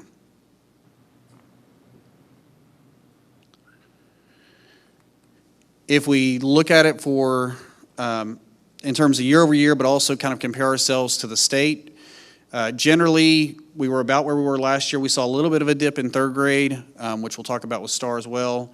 But when we compared ourselves, or when iReady compared us to the other districts that use iReady, as well as some districts that look like us across the state, we were on track. We were outpacing them. But obviously, we would like to see ourselves a little bit further ahead of where we were last year at this time, which is that first column. So positive number there indicates we're ahead of last year versus the negative is slightly behind. And especially in early literacy, the numbers there would be bigger. In terms of our goals, we're going to start with the literacy goal and just focus on progress measures 1, 2, and 3, which is our kinder, our 1st grade, and our 2nd grade data. And so here you can see our kindergartners. If we track kind of their performance that they, in terms of where they need to be at the end of kinder to be ready for 3rd grade, STAR, our goal is to have 70.5% of those students there. We're at 71.8. So we hit our goal this year. You can see the breakdown by the different student groups, with most groups hitting those targets. And again, that's kinder. If we look at 1st grade, we slightly closed the gap, but we're still below our target, so we need to make some progress there, close that gap a little bit more, and ideally get above the goal for next year. Some of those groups outpaced last year, but as a whole, in 1st grade, we'd like to see some more improvement there. And then in 2nd grade, we were ahead last year. We stayed ahead. We did come back towards the goal a little bit, towards the target, so we would like to continue that trend up, pull away from that. But we're still ahead. We'll look and see what we need to do this year so that we don't slide backwards and we make sure we're moving ahead of where they need to be.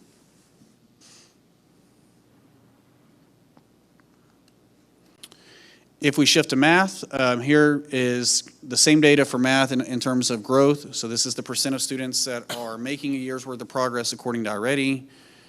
And again, you can see it by grade versus student group.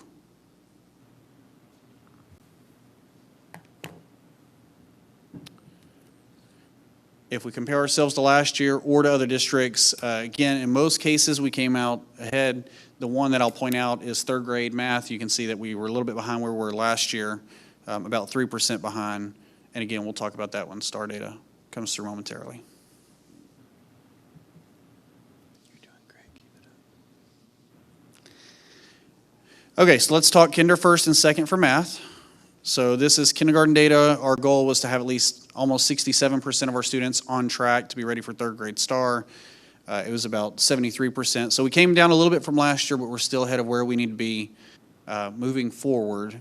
And again, we would like to see that number go up next year.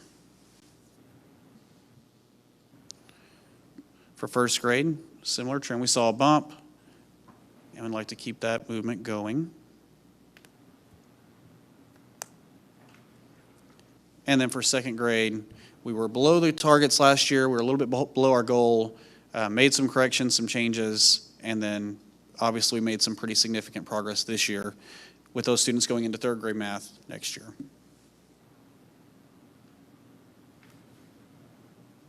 Okay, and with that, we'll take any questions y'all may have. Any questions? Mr. Lasea? Thank you, Madam President. What would you say is the definition of an emergent bilingual? By what TISD is splitting these kids up by?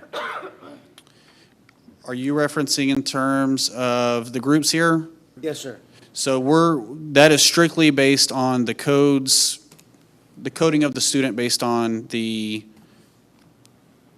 when the parent registers the student with the home language, correct? Yeah. And so that's how we're pulling that coding. We're not deciding anything objectively ourselves. So when a parent enrolls a kid and they fill out the form that says, is there any other language spoken at home other than English? And I click Spanish. My kid is an emergent bilingual.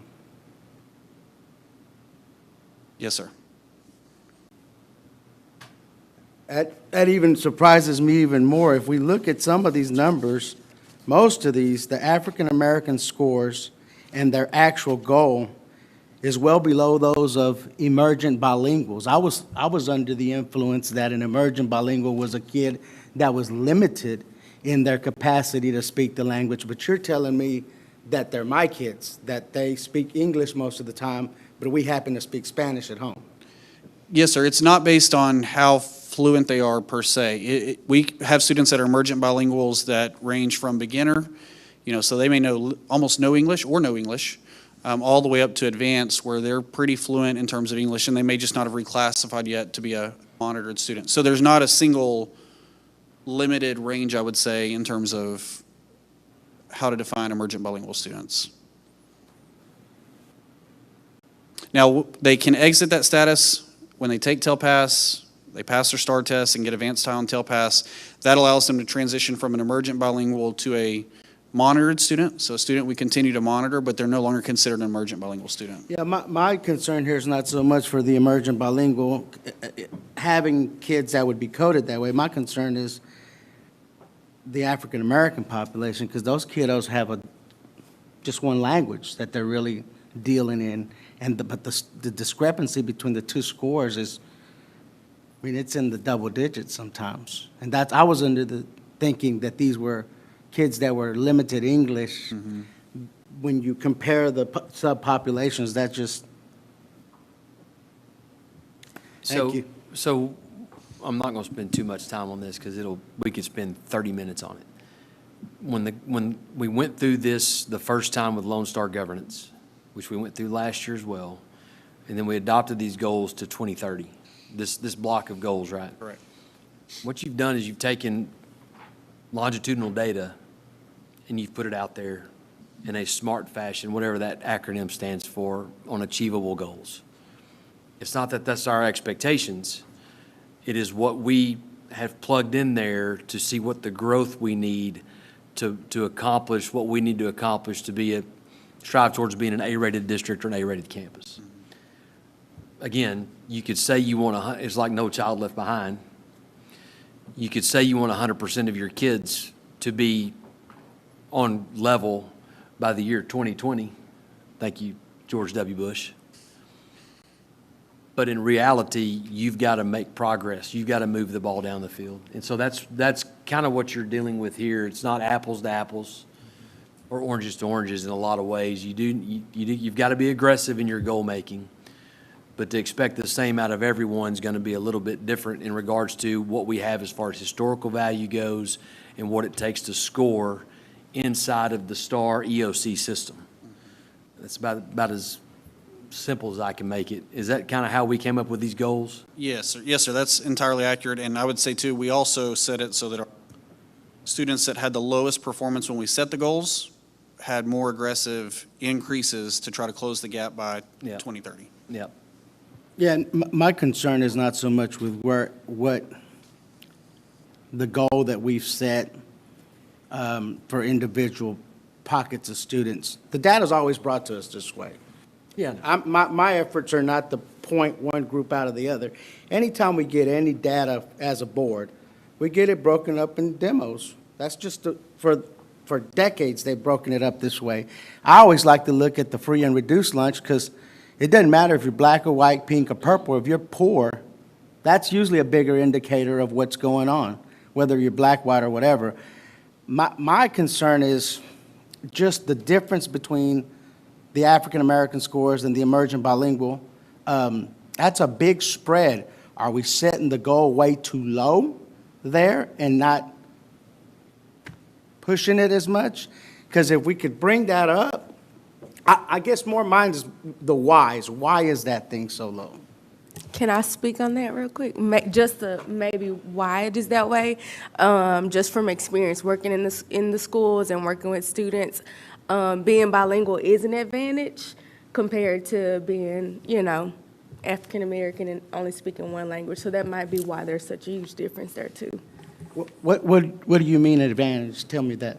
If I speak more than one language, then I understand concepts differently. I'm able to take in information from different sources in different ways. So that's an advantage compared to only knowing one language. Yeah, I get that. That's why I wanted the definition of what's an emergent bilingual, because, again, like, for example, myself, when I first started going to school, I knew no English. So I struggled really bad in those younger grades, maybe my first year in school, to try to get up to the level to where I could communicate, read, write in English.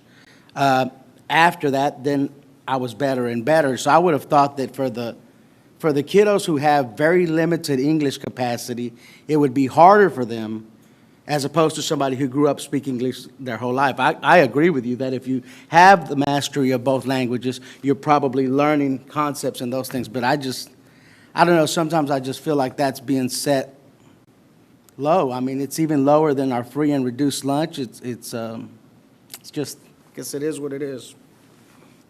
Thank you.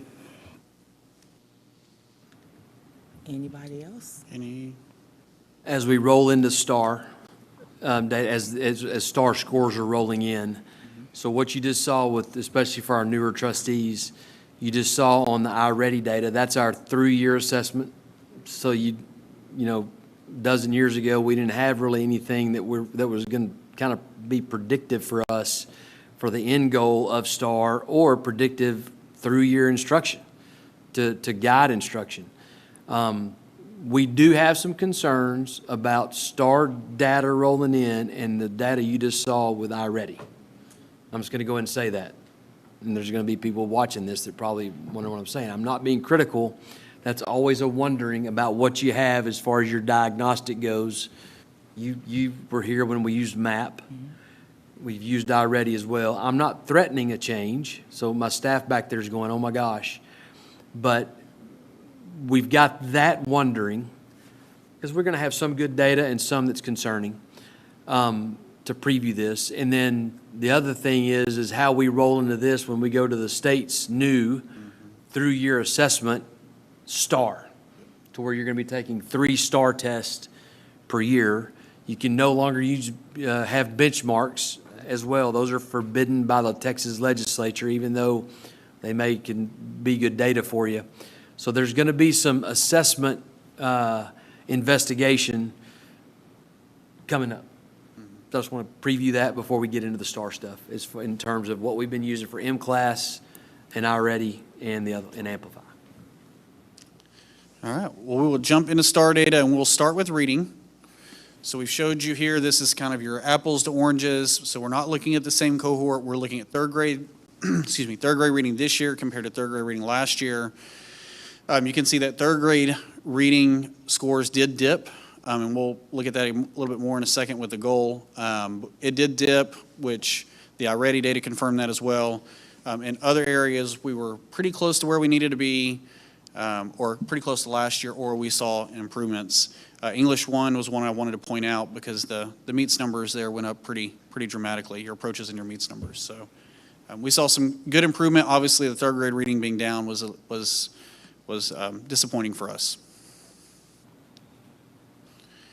If we shift your mindset a little bit back to apples, meaning we're looking at cohort data, so growth, you can see that third grade from last year transitioning to fourth grade, we did see improvement there. I would point out that fifth grade meets and masters number, especially the mastery. We saw a lot of improvement there. Sixth grade is a group that we have been trying to figure out both in reading and math, and I think you'll see that here. And then English 1 is another one that we would like to improve. I think English 1 we try to tackle every year. For years, the state did not measure growth from 8th grade to English 1, but we're there now. We're trying to figure out what we can do to make that improvement. I would point out that growth in 8th grade is very good, and then the growth in English 2 is pretty good, other than that mastery dip that we see there.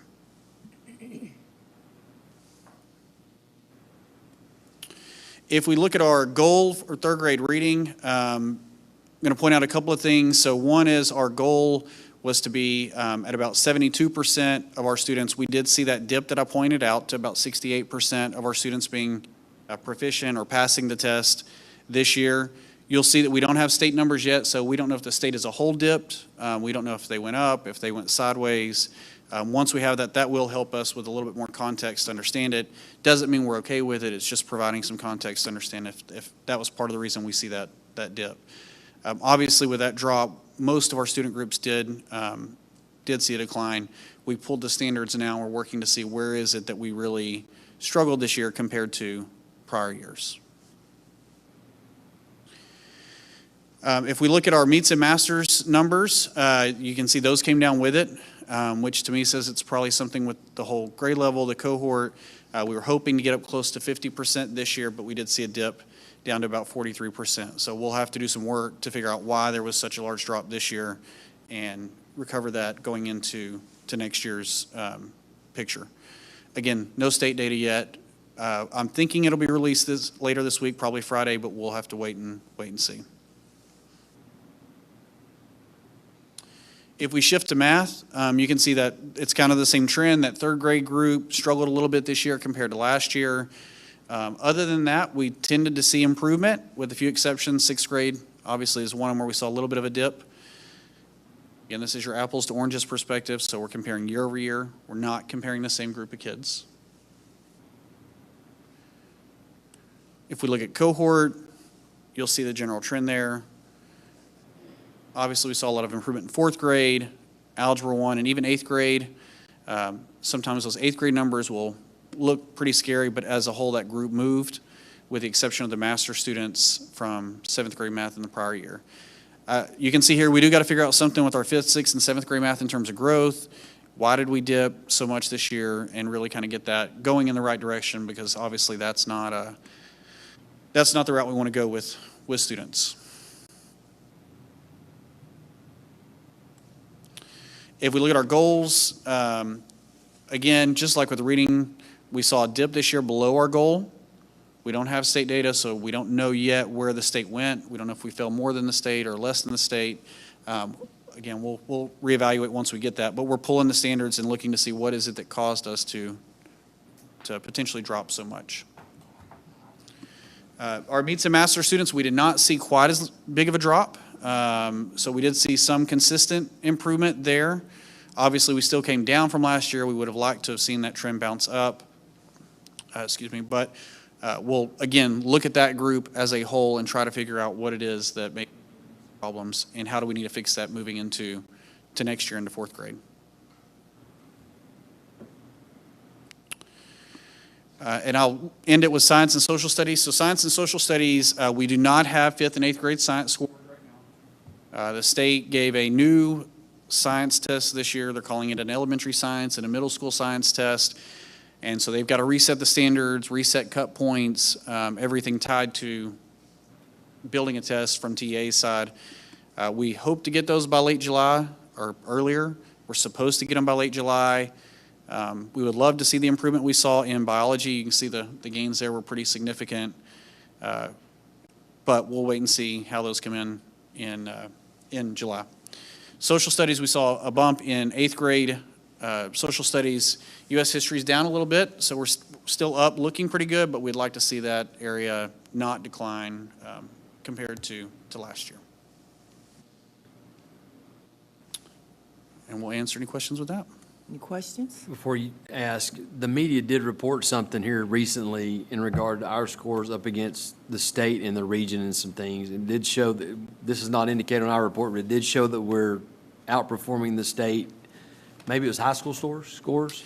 Yeah, our Algebra 1 looks really good. Algebra 1, we continue to really, pull away from the state in some areas, I would say. For sure, algebra.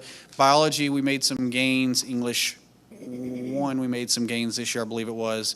When I looked at it, English 2 and U.S. history were the ones where we kind of fell away a little bit from the state, so we'd like to see those areas pick back up. Okay.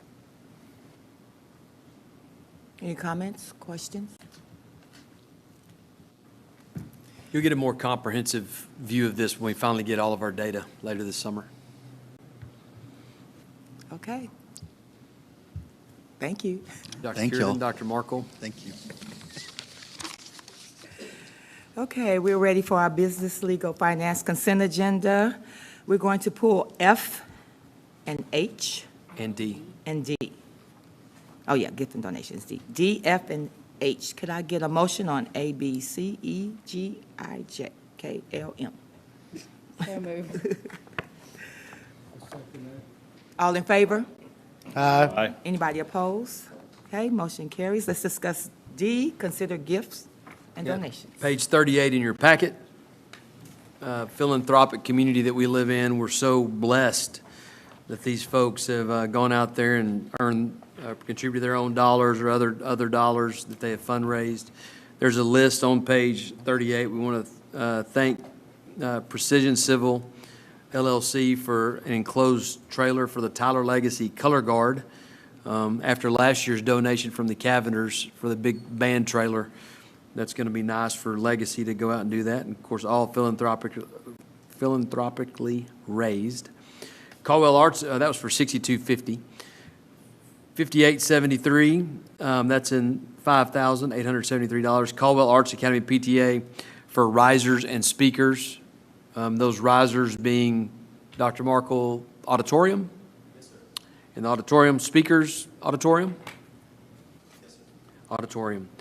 Caldwell Arts Alliance also for the middle school fall musical, fine arts, and choral risers, $6,900, just a little bit above that. What's the fall musical going to be this year, Dr. Markle?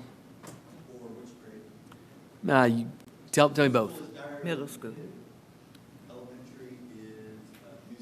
Newsies and Diary of a Wimpy Kid and a special guest that's going to be playing Teddy Roosevelt.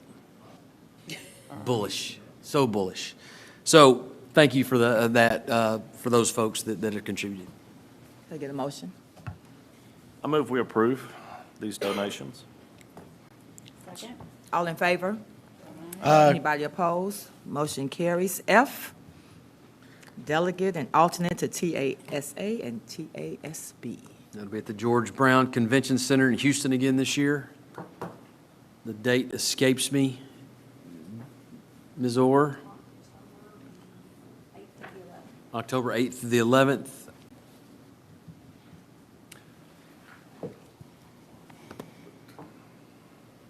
It looks like you've got Tyler Legacy at home in football, and Tyler High is away at Sprague Stadium, Rojo. Tyler Legacy's at home versus NOFO, North Forney. Aaron, you're not interested this year? So I was planning on having one last trip to Tasby, so I can do that. Okay. I'll be the alternate. Okay. Okay, motion? I move that Aaron Martinez be our delegate, Second. and Ms. Atkins be our alternate. Second. All in favor? Aye. Anybody opposed? Motion carries. And now H, municipal advisory agreement with RBC Capital Markets LLC. We have Dusty Traylor that's going to actually come up here. Dusty's an experienced financial advisor. Whichever one you want to be at, man. Everyone. Go right here. You know, the presentation table. We've had success with RBC for quite some time now, and we're going to let him introduce yourself. His agreement, his contractual agreement is actually on for action as well, but we also thought we'd let him provide you a little snapshot of where we stand. Certainly. Thank you, Dr. Crawford. Madam President, members of the board, Dusty Traylor with RBC Capital Markets. We have had the honor and privilege of representing Tyler ISD as financial advisor for many, many years. You want me to go through the presentation at this point? With brevity, yes, sir. Yeah, the presentation before you this evening contains a lot of great information regarding the district's bond position. You know, I know you guys spend an awful lot of time talking about the M&O portion of your budget. That's the portion that pays the salaries, turns the lights on, and things like that. But Tyler ISD has also done a very, very exceptional job of keeping up with the INS portion of its budget. That's the portion that pays for your bonded indebtedness. So this presentation talks about that and a couple of refinancing opportunities that are coming up for the district this coming year. If we turn to the, this is me turning it, isn't it? I'm really good with these, by the way, y'all. If we turn here to the next slide, this just provides a profile of the district's outstanding bonds. The district has currently 5 different series of bonds outstanding, with a total principal amount of bonds totaling $372.73 million. And below you see our debt service payments for the district each year. Right now, we're chugging along at about $30 million per year and begin to see drop-offs beginning down in 2033. Then we turn over here to slide number 3, and this is a slide I'm exceptionally proud of, and I'm proud of the district for this.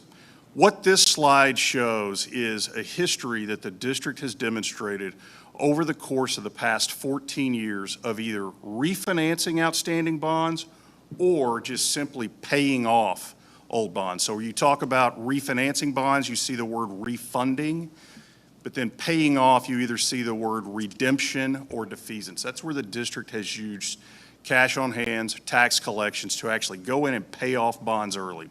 So since 2012, the district has either refinanced or paid off early $274.2 million of outstanding bonds to achieve debt service savings or reduce interest costs to the taxpayers totaling $61.03 million. So this is something that you guys as a board need to be commended for.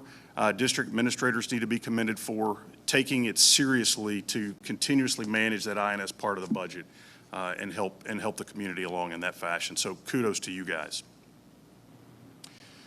The couple of refinancing opportunities that I talked about, that I mentioned, the first one is here on page number 4. We currently have an opportunity to refinance 2 outstanding series of bonds, the Series 2015s and the Series 2016s. That totals about $42.45 million.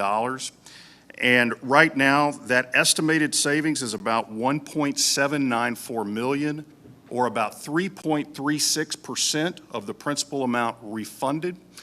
And one of the things that we're looking to do with this particular refunding, the state has changed some of the rules and the laws on how we might accomplish redemptions and defeasances.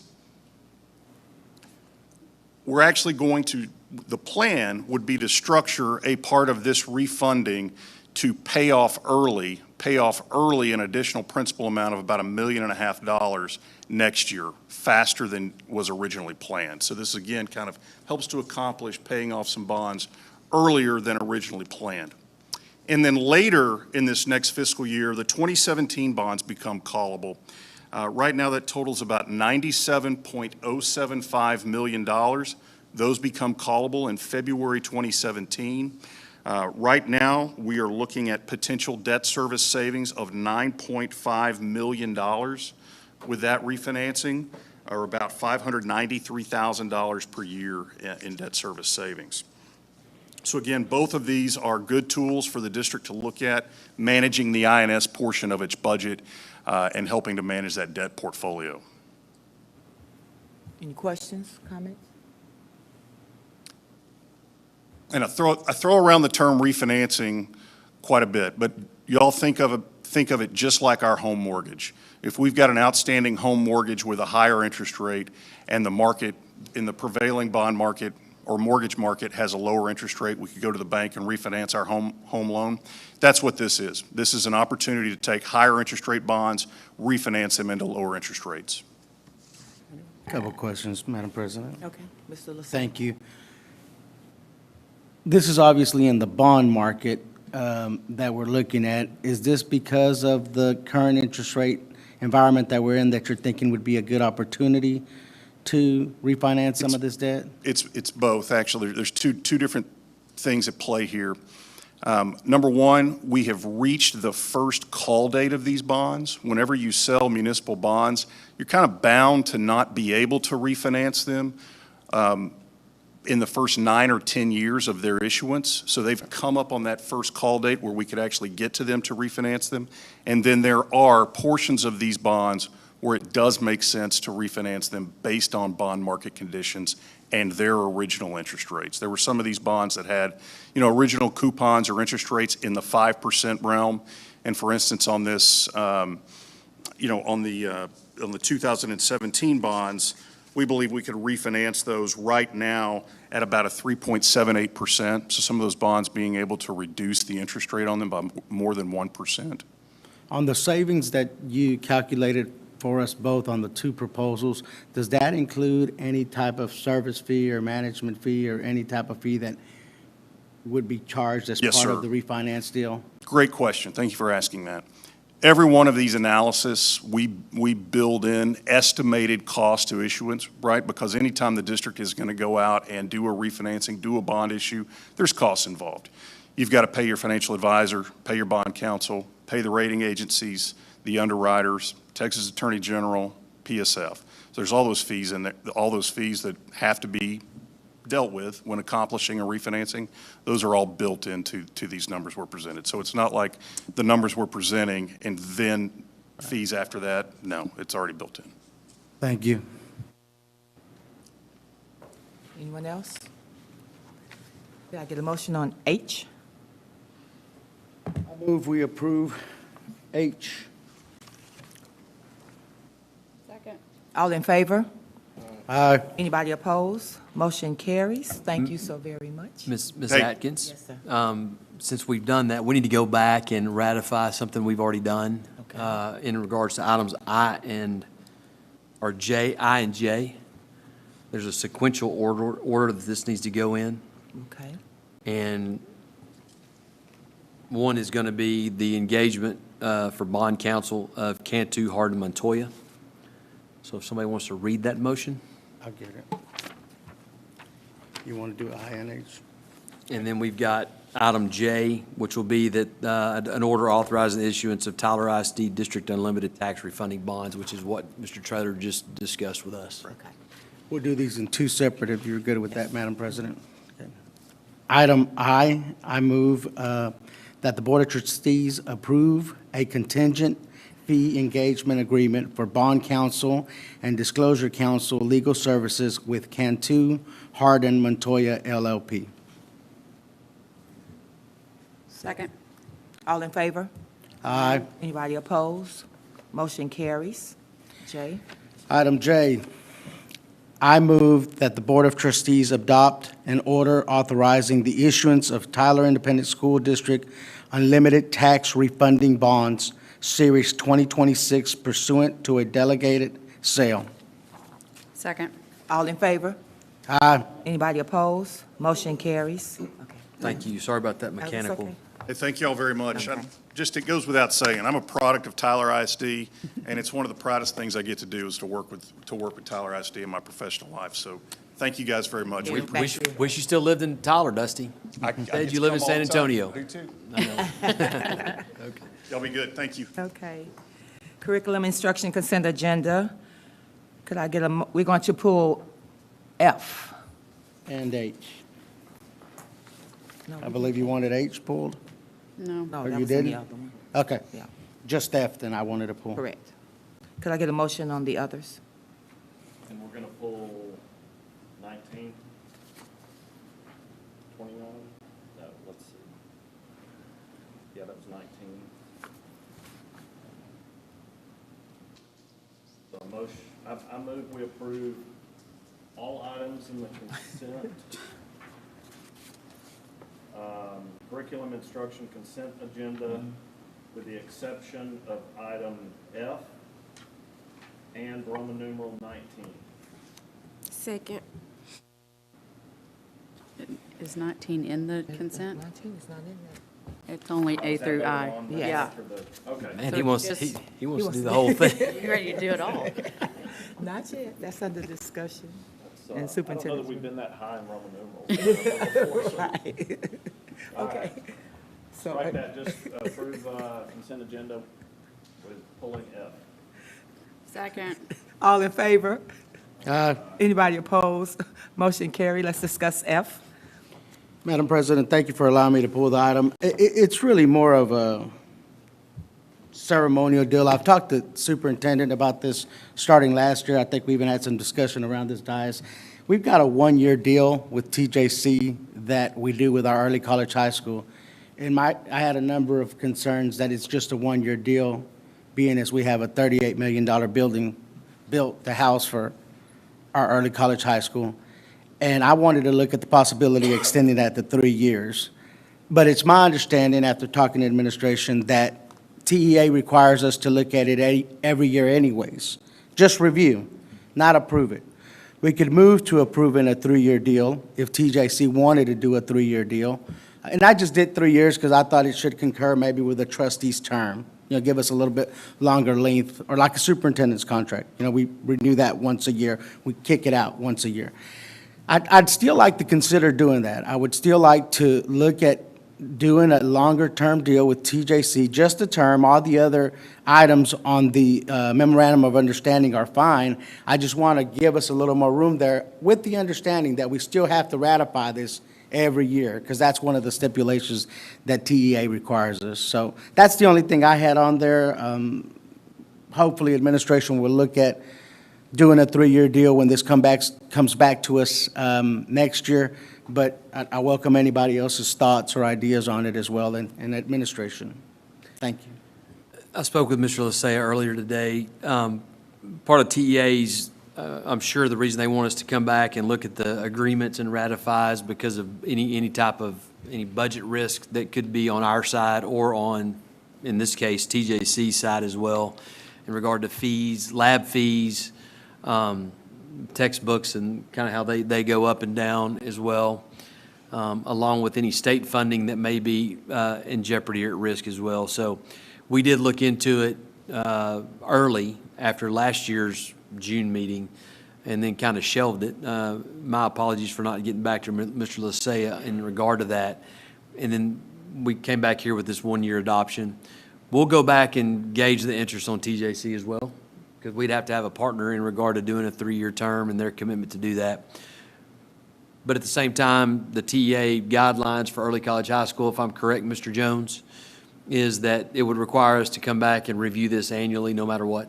Absolutely, yes. Okay. Anything else I failed to mention in regard to the reasons why? I know that's just a part of the blueprint that you've already Yeah. discussed. We definitely have to review costs for everything from tuition to lab fees to textbooks. We talk textbooks still that is made of electronic. Yeah, or even licensing, yeah. But yeah, we certainly can broach the conversation with TJC about extending to a 3-year agreement, but it absolutely would have to be reviewed every year. Yeah, we were more or less practicing fidelity, I guess, to TEA, but at the same time, we can come back to you with a proposal if they're interested in regard to that. I will say that we've had some fun, and so has TJC, in trying to negotiate some things outside of what you would think would be normal. One being TSI, is the entrance exam or for junior college, and what we're to pay and what they're to pay. Yeah. So that was one of the ones that was a really big variation in what we'd agreed to. Somewhere upwards of $30,000 difference. I think it was somewhere in there. About Okay. Yeah. We can do it. Yeah, and my concern is not so much, I think the 1-year kind of review is great because we could talk about all those things about books and TSI or the AccuPlace or whatever they're using, so I think that's a good thing. I'm just, I would feel more comfortable with a longer term. Hey, or if we get a 3-year and it's time to come back and review, it's just a consent agenda item, we don't have to pull it. Exactly, and this meeting, it Okay. just got shorter. Mr. Hubbard's in agreement with that. I guess if you want to call the vote, I make a motion that we approve our agreement with Tyler Junior College. It would be item F on the consent agenda. Second. All in favor? Aye. Anybody opposed? Motion carries. Discussion, student code of conduct. This is our first reading. First reading, there are no changes. If there were, you'd see them in blue inside of your student code of conduct. The way we typically do policy is you get a first and a second reading. And this first reading is just a presentation publicly for that. If you have any questions about the student code of conduct or even the policies that are in B, you're more than welcome to contact myself or a direct report that is responsible for those items as presented. Okay. Staff report, quarterly investment report, and financial executive summary. Quarterly investment report Anything to report, Ms. Russell, in either regard to the financial executive summary or the investment report? Things look good. Oh, that's. I just want to say, we did talk about interest income budget going down just slightly. If you look on this one, it's sitting at a low 3%. We were at a higher 3% this time last year, so it's not a drastic decrease. Okay, thank you. So for the 27 school term, Safety and Security Committee will be Lindsay and myself. Tyler Independent School District Foundation Board will be Mr. Martinez. The Internal Audit Committee will be Dr. Bircher and Mr. Larcea.